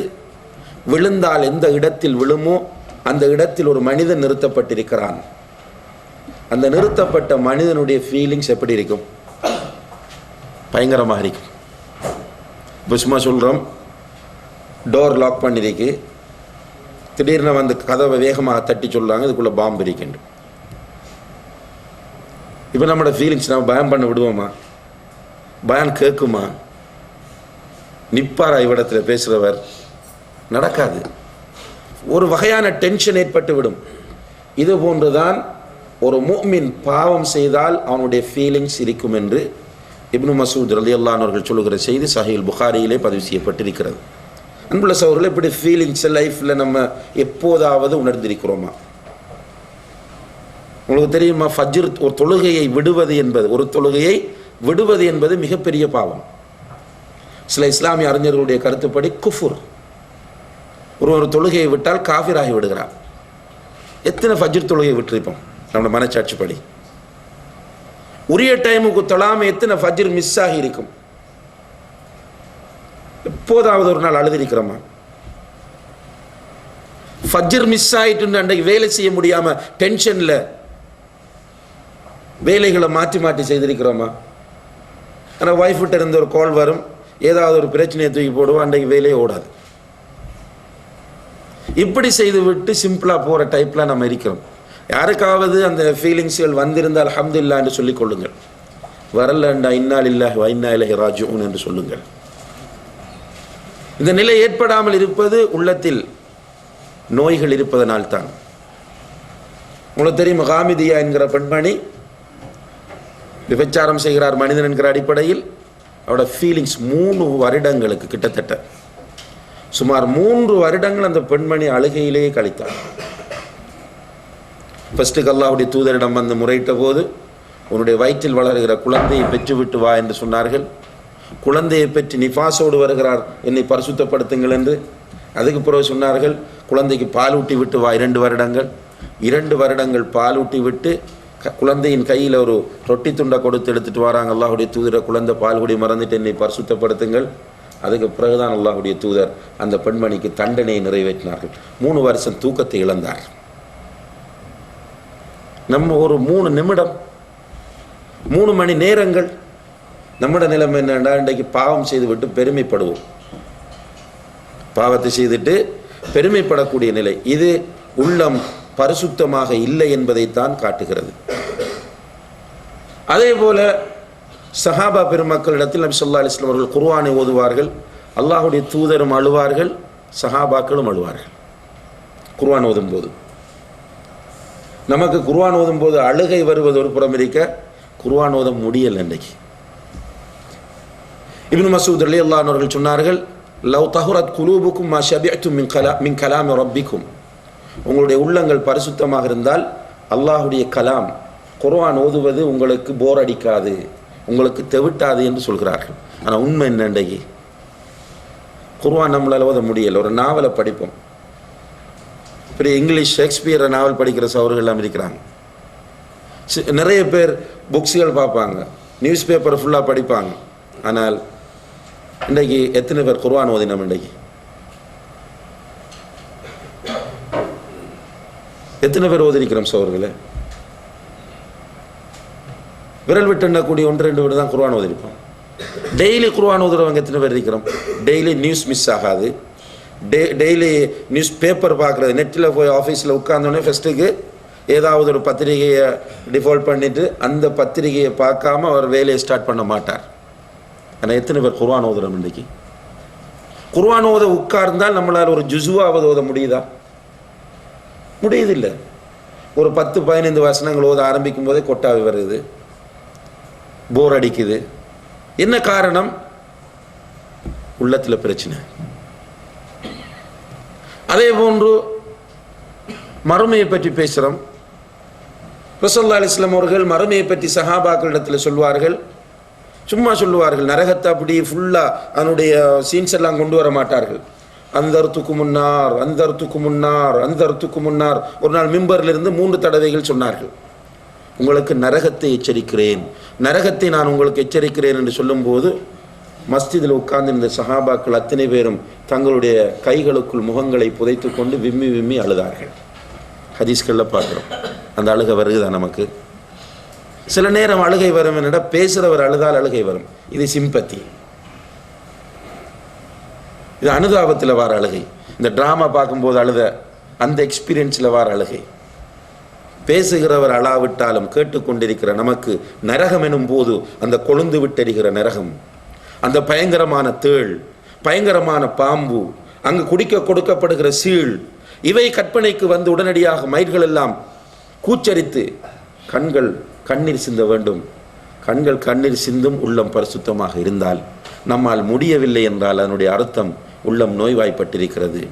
அப்போ இதயத்தில் நோய்களை வைத்திருக்கிற நாம் தாவா செய்து எப்படி அடுத்த இதயங்களை பரிசுத்தப்படுத்த முடியும்? எனவே தாவா செய்வதொரு கடமை என்பது ஒரு புறம் இருக்க, நாம் தனிப்பட்ட முறையில் சுவர்க்கம் செல்ல வேண்டும் என்றால் நம்முடைய உள்ளங்களை பரிசுத்தப்படுத்த வேண்டிய கட்டாய தேவை நமக்கு இருக்கிறது. இதற்குரிய சில சுருக்கமான வழிகளை இந்த குறுகிய நேரத்தில் நினைவுபடுத்துவது எனக்கும் உங்களுக்கும் பயனுள்ளதாக இருக்கும் என்று நினைக்கின்றேன். அதில் முதலாவதாக, அன்புள்ள சகோதரர்களே, உள்ளத்தை பரிசுத்தப்படுத்துவதற்கு நம்முடைய அகீதாவை சரியான முறையில் நாம் தெரிந்து கொள்ள வேண்டும். இஸ்லாமிய அகீதா சரியான முறையில் தெரிந்தால்தான் சரியான முறையில் உள்ளம் பரிசுத்தம் அடையும். இஸ்லாமிய அகீதா என்பதே என்னவென்று புரியாத ஒரு நிலையில் நாம் வாழ்ந்து கொண்டிருக்கிறோம். இஸ்லாமிய கொள்கை, இஸ்லாமிய கொள்கையில் பிரதானமானது என்ன? அல் ஈமானு பில்லா, அல்லாஹ்வை பற்றிய நம்பிக்கை. அல்லாஹ்வை பற்றி ஒரு மனிதன் நம்பினால் அவனுடைய இதயம் நிறைய அல்லாஹ்வை தான் கொண்டு வருவான். அல்லாஹ்வுடைய சிந்தனையினால் அவனுடைய இதயம் நிறைந்து வழியும். எனவே அவன் அவனுடைய உயிரை விட மேலாக அல்லாஹ்வை நேசிக்க ஆரம்பிப்பான். எனவே அல்லாஹ்வுக்காக வேண்டி அவனுடைய தலையை கொடுப்பதற்கும் அவன் உண்மையாக தயாராக இருப்பான், பேச்சுக்கல்ல. அவன் அல்லாஹ்விடத்தில் யாருக்கும் தெரியாமல் அழுது துவா கேட்பான், யா அல்லாஹ், உன்னுடைய பாதையில் உனக்காக கொலை செய்யப்பட்டு உன்னிடத்தில் வேகமாக வந்து சேர்வதற்கு நீ எனக்கு அருள் புரிவாயாக என்று துவாக்கள் கபூலாகக்கூடிய இடங்களிலெல்லாம் அவன் கெஞ்சுவான். ஆனால் எப்போது இது நடக்கும்? அல்லாஹ்வை பற்றி அவனுக்கு தெரிந்தால்தான். நமக்கு தெரிந்திருக்கிற செய்தி என்னென்றால் அல்லாஹ்வை அஞ்ச வேண்டும் என்பது மாத்திரம்தான். அல்லாஹ் பயப்பட சொல்லி தந்திருக்கிறாங்க. எனவே அல்லாஹ் பயப்படுறோம். பயந்த ஒருவரோடு ஒரு மனிதன் நீண்ட நேரம் நிற்க மாட்டான். அதனால் தான் தக்பீர் காட்டினா நீண்ட நேரம் இவனால் தொழுகையில் நிற்க முடியவில்லை. பயப்படுவதற்கு முன்னால் அல்லாஹ்வை நேசிக்க வேண்டும். அல்லாஹ்வை நேசிக்க வேண்டும் என்றால் அல்லாஹுடைய அஸ்மாக்கள், அல்லாஹுடைய சிஃபாத்துகள் எனக்கு தெரிய வேண்டும். அதனால தான் இந்த சலஃபிய சிந்தனை உள்ள மக்கள் கூடுதலாக தௌஹீதை வலியுறுத்துவது, ருபூபியா, உலூஹியா, அஸ்மா, சிஃபாத் என்று வலியுறுத்துவது. இதனால் தான் அல்லாஹ்வை புரிய வைத்தால் இந்த மக்களுடைய உள்ளங்கள் இருக்கிற கரைகள் நீங்கும், உலக ஆசை சிம்பிளாயிரும். அல்லாஹ்வை புரிந்து கொண்டால் அல்லாஹ் சொல்லுகிறானே, வதரபல்லாஹு மஸலன் லில்லதீன ஆமனு இம்ரஅத ஃபிர்அவுன். ஈமான் கொண்டவர்களுக்கு உதாரணம் யார்? ஃபிர்அவுனுடைய மனைவி. மிகப்பெரிய ஆடம்பரமான வாழ்க்கை, வார்த்தைகளால் வர்ணிக்க முடியாத சுகங்கள், இன்பங்கள் நிறைந்த அந்த வாழ்க்கையை தூக்கி எறிகிறார்கள். எதற்காக? அல்லாஹ்வுக்காக. அல்லாஹ்விடம் போய் நின்று யாருக்கும் தெரியாமல் அந்த பெண்மணி செய்த துவா என்ன? ரப்பிப்னி லி இந்தக பைத்தன் ஃபில் ஜன்னah வனஜ்ஜினி மின் ஃபிர்அவுன வஅமலி வனஜ்ஜினி மினல் கௌமில் ஸாலிமீன். யா அல்லாஹ், உன்னிடத்தில் சுவர்க்கத்தில் எனக்கு ஒரு வீட்டை கட்டு. இந்த ஃபிர்அவுனிடமிருந்தும் இவனுடைய அநியாயக்கார கூட்டத்திடமிருந்தும் என்னை பாதுகாத்து விடு. ரகசியமாக அல்லாஹ்விடத்தில் போய் அழுதழுது துவா செய்கிறார்கள். அதனால் அல்லாஹ் சொல்லுகிறான், மூமின்களுக்கு மாடல், மூமின்களுக்கு முன்மாதிரி ஃபிர்அவுனுடைய மனைவி என்று சொல்கிறான். இப்போ அல்லாஹ்வை புரிந்து கொண்டால் இந்த உலகம் நத்திங். இந்த உலகத்தில் உள்ள எல்லாமே சர்வசாதாரணம். ஃபிர்அவுனுடைய அந்த சபையிலே வந்து மூசா அலைஹிஸ்ஸலாம் அவர்களை தோற்கடிப்பதற்காக வந்த மந்திரவாதிகள், அவர்கள் மந்திரத்தை ஆரம்பிக்கிறார்கள். மூசா அலைஹிஸ்ஸலாம் முஅஜிசத்தை காட்டுகிறார்கள். அவர்கள் சின்ன கயிறுகளை தூக்கி போட்டு மக்களுடைய கண்களை கட்டி மந்திரம் செய்யும் போது மூசா அலைஹிஸ்ஸலாம் அவர்கள் தன்னுடைய தடியை போடுகிறார்கள் அல்லாஹ்வுடைய உத்தரவின் பேரில். அது அந்த சின்ன கயிறுகளை எல்லாம் பாம்புகள் போன்று மக்களுக்கு தோன்றிய கயிறுகளை எல்லாம் விழுங்கிவிட்டு வருகிறது. மூசா அலைஹிஸ்ஸலாம் அவர்களுக்கு அல்லாஹ் கட்டளையிடுகிறான், அந்த தடியை எடு, அதனுடைய ஆரம்ப வடிவத்திற்கு மீண்டும் கொண்டு வந்து தருவோம் என்ற போது எடுக்கிறார்கள். அந்த மெஜிஷியன்ஸ், மந்திரவாதிகள் அப்படியே திகைத்து போனார்கள். இது மெஜிக் அல்ல, இது அல்லாஹுடைய மிகப்பெரிய ஒரு அற்புதம். அல்லாஹ்வை புரிந்து கொண்ட உடனேயே அந்த இடத்திலே நாங்கள் அல்லாஹ்வை ஈமான் கொள்கிறோம் என்று டிக்ளேர் பண்ணினார்கள். அல்லாஹ்வை புரிந்து கொண்ட ஒரு செகண்ட் ஃபிர்அவுன் கேட்கிறான், ஆமன்தும் லஹு கப்ல அன் ஆதன லகும். நான் உங்களுக்கு அனுமதி தருவதற்கு முன்னால் அவனை நீங்கள் ஈமான் கொண்டு விட்டீர்களா என்று கேட்டபோது அவர்கள் ஆம், அதில் சந்தேகமில்லை என்ற நேரத்தில் அவன் சொன்னான், ல உகத்தி அன்ன ஐதியக்கும் வ அர்ஜுலக்கும் மின் ஹிலாஃப் வ ல உஸல்லிபன்னக்கும் அஜ்மஈன். உங்களை மாறுகால் கை வெட்டி சிலுவையில் அறையப் போகிறேன் என்று சொன்ன நேரத்தில் அந்த மக்கள் சொன்னார்கள், இக்தி மா அன்த காத் இன்னமா தக்தி ஹாதிஹில் ஹயாத்தத் துன்யா. எங்களை கொலை செய்ய போகிறாயா? மாறுகை வெட்டி சிலுவையில் அறையப் போகிறாயா? அறை, எங்களுக்கு பிரச்சனை இல்லை, எல்லாம் இந்த உலகத்தில் தான் உன்னால் முடியும், மறுமையில் உன்னால் முடியாது. இப்போ அல்லாஹ்வை புரிந்து கொண்டால் உள்ளம் பரிசுத்தம் அடையும். அல்லாஹ்வுக்காக எதுவும் செய்வோம். எனவே உள்ளத்தை பரிசுத்தப்படுத்துவதற்கு இஸ்லாமிய அகீதாவை சரியாக அறிய வேண்டும். அதிலும் குறிப்பாக அல் ஈமானு பில்லா என்கிற விஷயத்தை சும்மா ஃபார்மலாக புத்தகத்தை படித்து தௌஹீத் என்பது 3 வகைப்படும், தௌஹீத் ருபூபியா, உலூஹியா, அஸ்மா, சிஃபாத் இப்படி பாடமாக்காமல் இந்த 3ம் என்ன சொல்லுகிறது என்பதை சரியாக புரிந்து கொள்ள வேண்டும். அடுத்ததாக அன்புள்ள சகோதரர்களே, அமல்களை அதிகமாக செய்ய வேண்டும். குறிப்பாக கடமையான வணக்கங்களை உரிய முறையில் சரியாக நிறைவேற்ற வேண்டும். தொழுகை முக்கியமான கடமை. உள்ளம் பரிசுத்தமாக வேண்டுமென்றால் தொழுகையை உரிய நேரத்தில் ஜமாத்தோடு தவறாமல் தொழுது வர வேண்டும். நோயாக இருந்தாலும் சரி, பயணத்தில் இருந்தாலும் சரி, யுத்த களத்தில் இருந்தாலும் சரி, ஃபர்லு தொழுகை அதனுடைய நேரத்தை விட்டு மிஸ் பண்ணப்படக்கூடாது. அதே போன்று ரமலான் மாத நோன்பு, ஜக்காத், ஹஜ், கடமையானவர்கள் ஹஜ், இந்த கடமையான வணக்கங்களை செய்ய வேண்டும். கூடுதலாக சுன்னத்தான வணக்கங்களை செய்ய வேண்டும். கடமையான வணக்கங்களை கண்டிப்பாக செய்ய வேண்டும். சுன்னத்தான வணக்கங்களை அதிகரிக்க வேண்டும். அல்லாஹு தஆலா சொல்வதாக நபி ஸல்லல்லாஹு அலைஹி வஸல்லம் அவர்கள் சொல்கிறார்கள், ஒரு அடியான்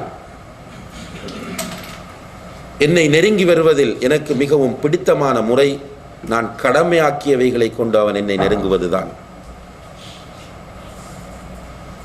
நஃபிலான வணக்கங்களை கொண்டு அவன் நெருங்கினால் அவனுடைய கையாக, அவனுடைய கண்ணாக, அவனுடைய காலாக, அவனுடைய செவியாக நான் மாறிவிடுகிறேன் என்று அல்லாஹு தஆலா சொல்வதாக நபி ஸல்லல்லாஹு அலைஹி வஸல்லம் சொல்கிறார்கள். அதாவது ஒரு மனிதன் நஃபிலான வணக்கங்களை அதிகமாக செய்ய ஆரம்பித்தால் அல்லாஹுடைய நூரை கொண்டு அவன் பார்க்க ஆரம்பிப்பான்.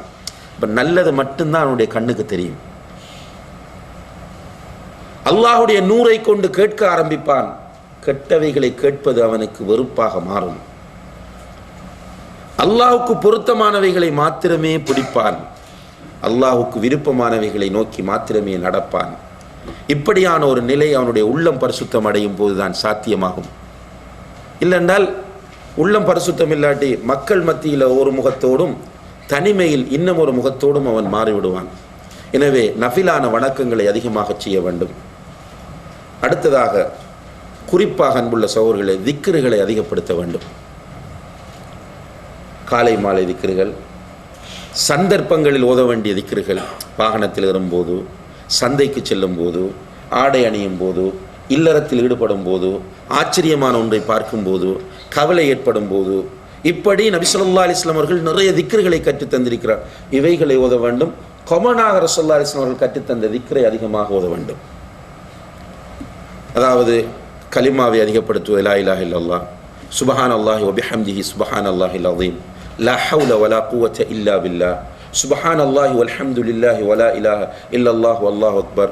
இப்படியான திக்ருகளை அதிகப்படுத்த வேண்டும். அதே போன்று குர்ஆனை அதிகமாக ஓத வேண்டும். நபி ஸல்லல்லாஹு அலைஹி வஸல்லம் அவர்கள் சொன்னார்கள், இரும்பு துருப்பிடிப்பது போன்று உள்ளங்கள் துருப்பிடிக்கும் என்று சொன்னார்கள். இந்த உள்ளத்தை சீர் செய்வது எப்படி அல்லாஹுடைய தூதரே என்று கேட்டபோது சொன்னார்கள், திக்ருல் மௌத் வ திலாவத்துல் குர்ஆன். அதிகமாக மௌத்தை நினையுங்கள், குர்ஆனை அதிகமாக ஓதுங்கள், உங்களுடைய உள்ளத்தில் ஏற்படுகின்ற கரைகள் நீங்கும் என்று சொன்னார்கள். எனவே குர்ஆனை அதிகமாக ஓத வேண்டும். அதே போன்று மௌத்தை நிறைய நினைக்க வேண்டும் சகோதரர்களே. குறிப்பாக ஷுபஹாத், ஷஹவாத், அம்ராதுல் குலூப் இவை ஏற்படும் போது இப்போ பெருமை வருது, நமக்கு புரியும் பெருமை வருதா இல்லையாண்டு. பெருமை வருவது அவரவருக்கு புரியும். ஒரு நாள் உமர் இப்னுல் கத்தாப் ரலியல்லாஹு அன்ஹு ஹலீஃபாவாக இருக்கும்போது அவர்கள் அந்த தண்ணீர் பேக் இருந்துச்சு அந்த காலத்தில், கிர்பா என்று சொல்லக்கூடிய அந்த தண்ணீர் பேக்கில் தண்ணீரை எடுத்து தோளில் வச்சு தூக்கிட்டு வராங்க. ஹலீஃபா ஆட்சியாளர் தண்ணி பேக்கில் தண்ணியை சுமந்து தூக்கிட்டு வரார்.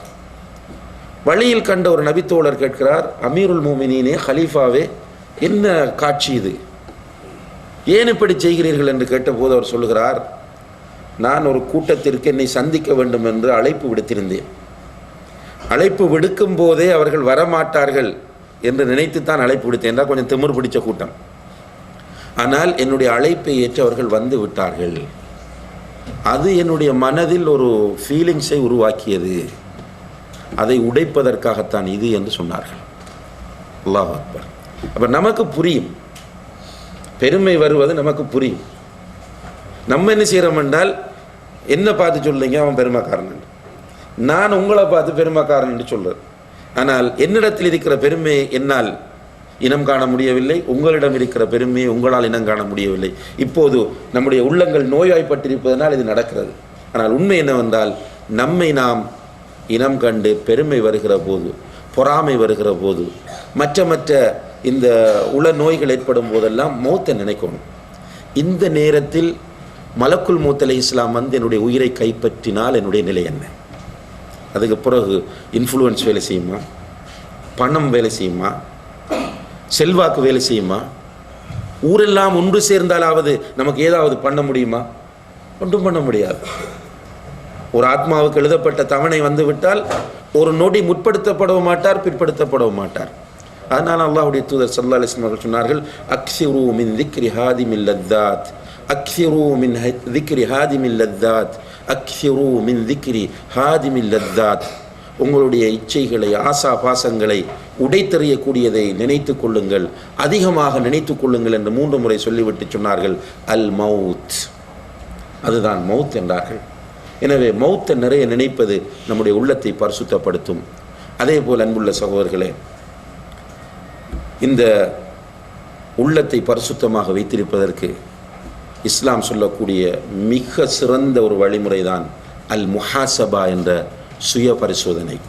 அல்லாஹு தஆலா சூரத்துல் ஹஷ்ர் என்ற அத்தியாயத்தில் சொல்லும்போது, யா அய்யுஹல்லதீன ஆமனு தக்குல்லாஹ் வல் தன்துர் நஃப்ஸும் மா கத்தமத் லிகத், ஈமான் கொண்டவர்களே அல்லாஹ்வை தக்வா செய்து கொள்ளுங்கள், ஒவ்வொரு ஆத்மாவும் அது நாளை மறுமைக்காக எதை தேடி வைத்திருக்கிறது என்று பார்த்து கொள்ளட்டும்.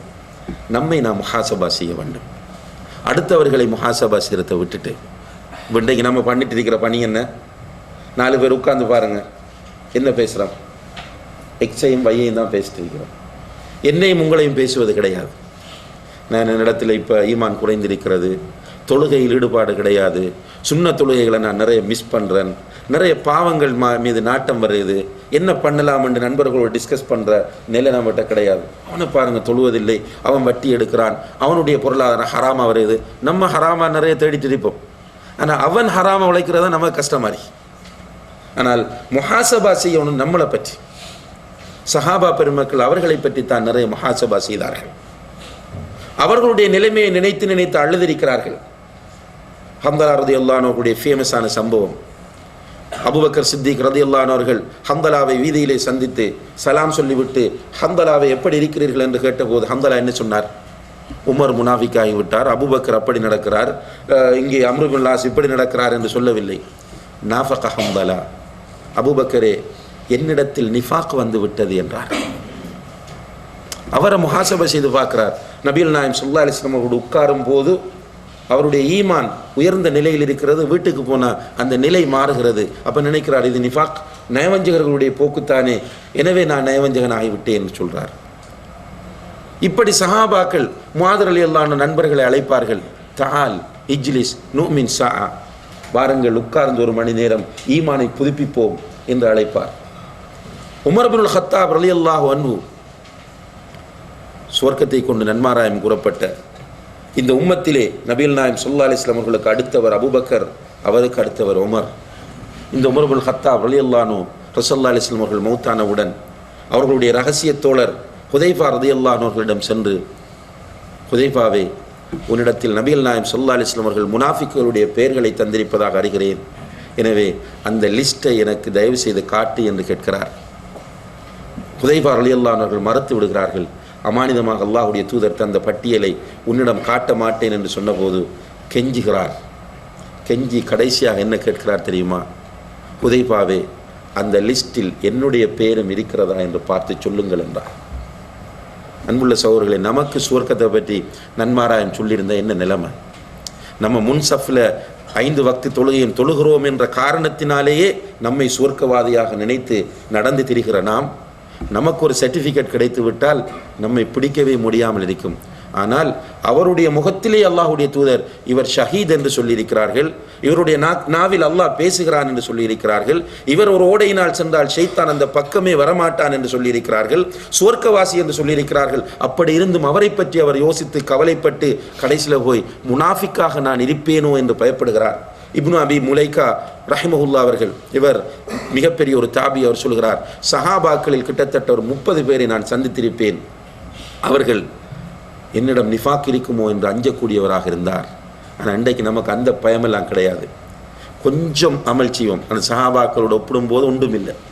கொஞ்சம் அமல் செய்வோம், கொஞ்சம் தாவா செய்வோம், கொஞ்சம் கொள்கை பிடிப்பிடிக்கும். என்ன நினைக்கிறோம் என்றால், மற்ற முழுது பேரும் நரகவாசி, மற்ற முழுது பேரும் காஃபிர், நான் மட்டும்தான் சுவர்க்கவாசி, நான் மட்டும்தான் நரகம் போவேன், நான் மட்டும்தான் நேர்வழியில் இருக்கிறேன் என்ற அந்த மமதையும் அந்த உணர்வும் நம்மிடத்தில் வருது என்றால் இதற்கு அடிப்படை காரணம் நம்முடைய உள்ளங்கள் நோயோடு இருக்கிறது என்பதுதான். அல்லாஹு தஆலா இந்த நோயிலிருந்து நம்மை பாதுகாக்க வேண்டும். எனவே முஹாசபா என்கிற இந்த சுய பரிசோதனை, சுய விசாரணை என்பது நாம் ஒவ்வொரு நாளும் செய்ய வேண்டியது. தொழுதுட்டு கொஞ்ச நேரம் உட்கார்ந்து உங்களை நாம் ஒவ்வொருவரும் நம்மோடு பேச வேண்டும். தூங்குவதற்கு முன்னால் நம்மோடு நாம் பேச வேண்டும். இப்படி பேசி நம்முடைய உள்ளத்தை நாம் பரிசுத்தப்படுத்திக் கொள்ள முயற்சி செய்ய வேண்டும். எல்லாம் வல்ல அல்லாஹ் ஜல்ல ஷானஹு வ தஆலா பரிசுத்தமான உள்ளத்தோடு இந்த உலகத்திலே வாழ்ந்து அவனை பரிசுத்தமான உள்ளத்தோடு சந்திப்பதற்கு நம் அனைவருக்கும் தௌஃபீக் செய்வானாக. வஸ்ஸலாமு அலைக்கும் வரஹ்மத்துல்லாஹி வபரகாத்துஹு.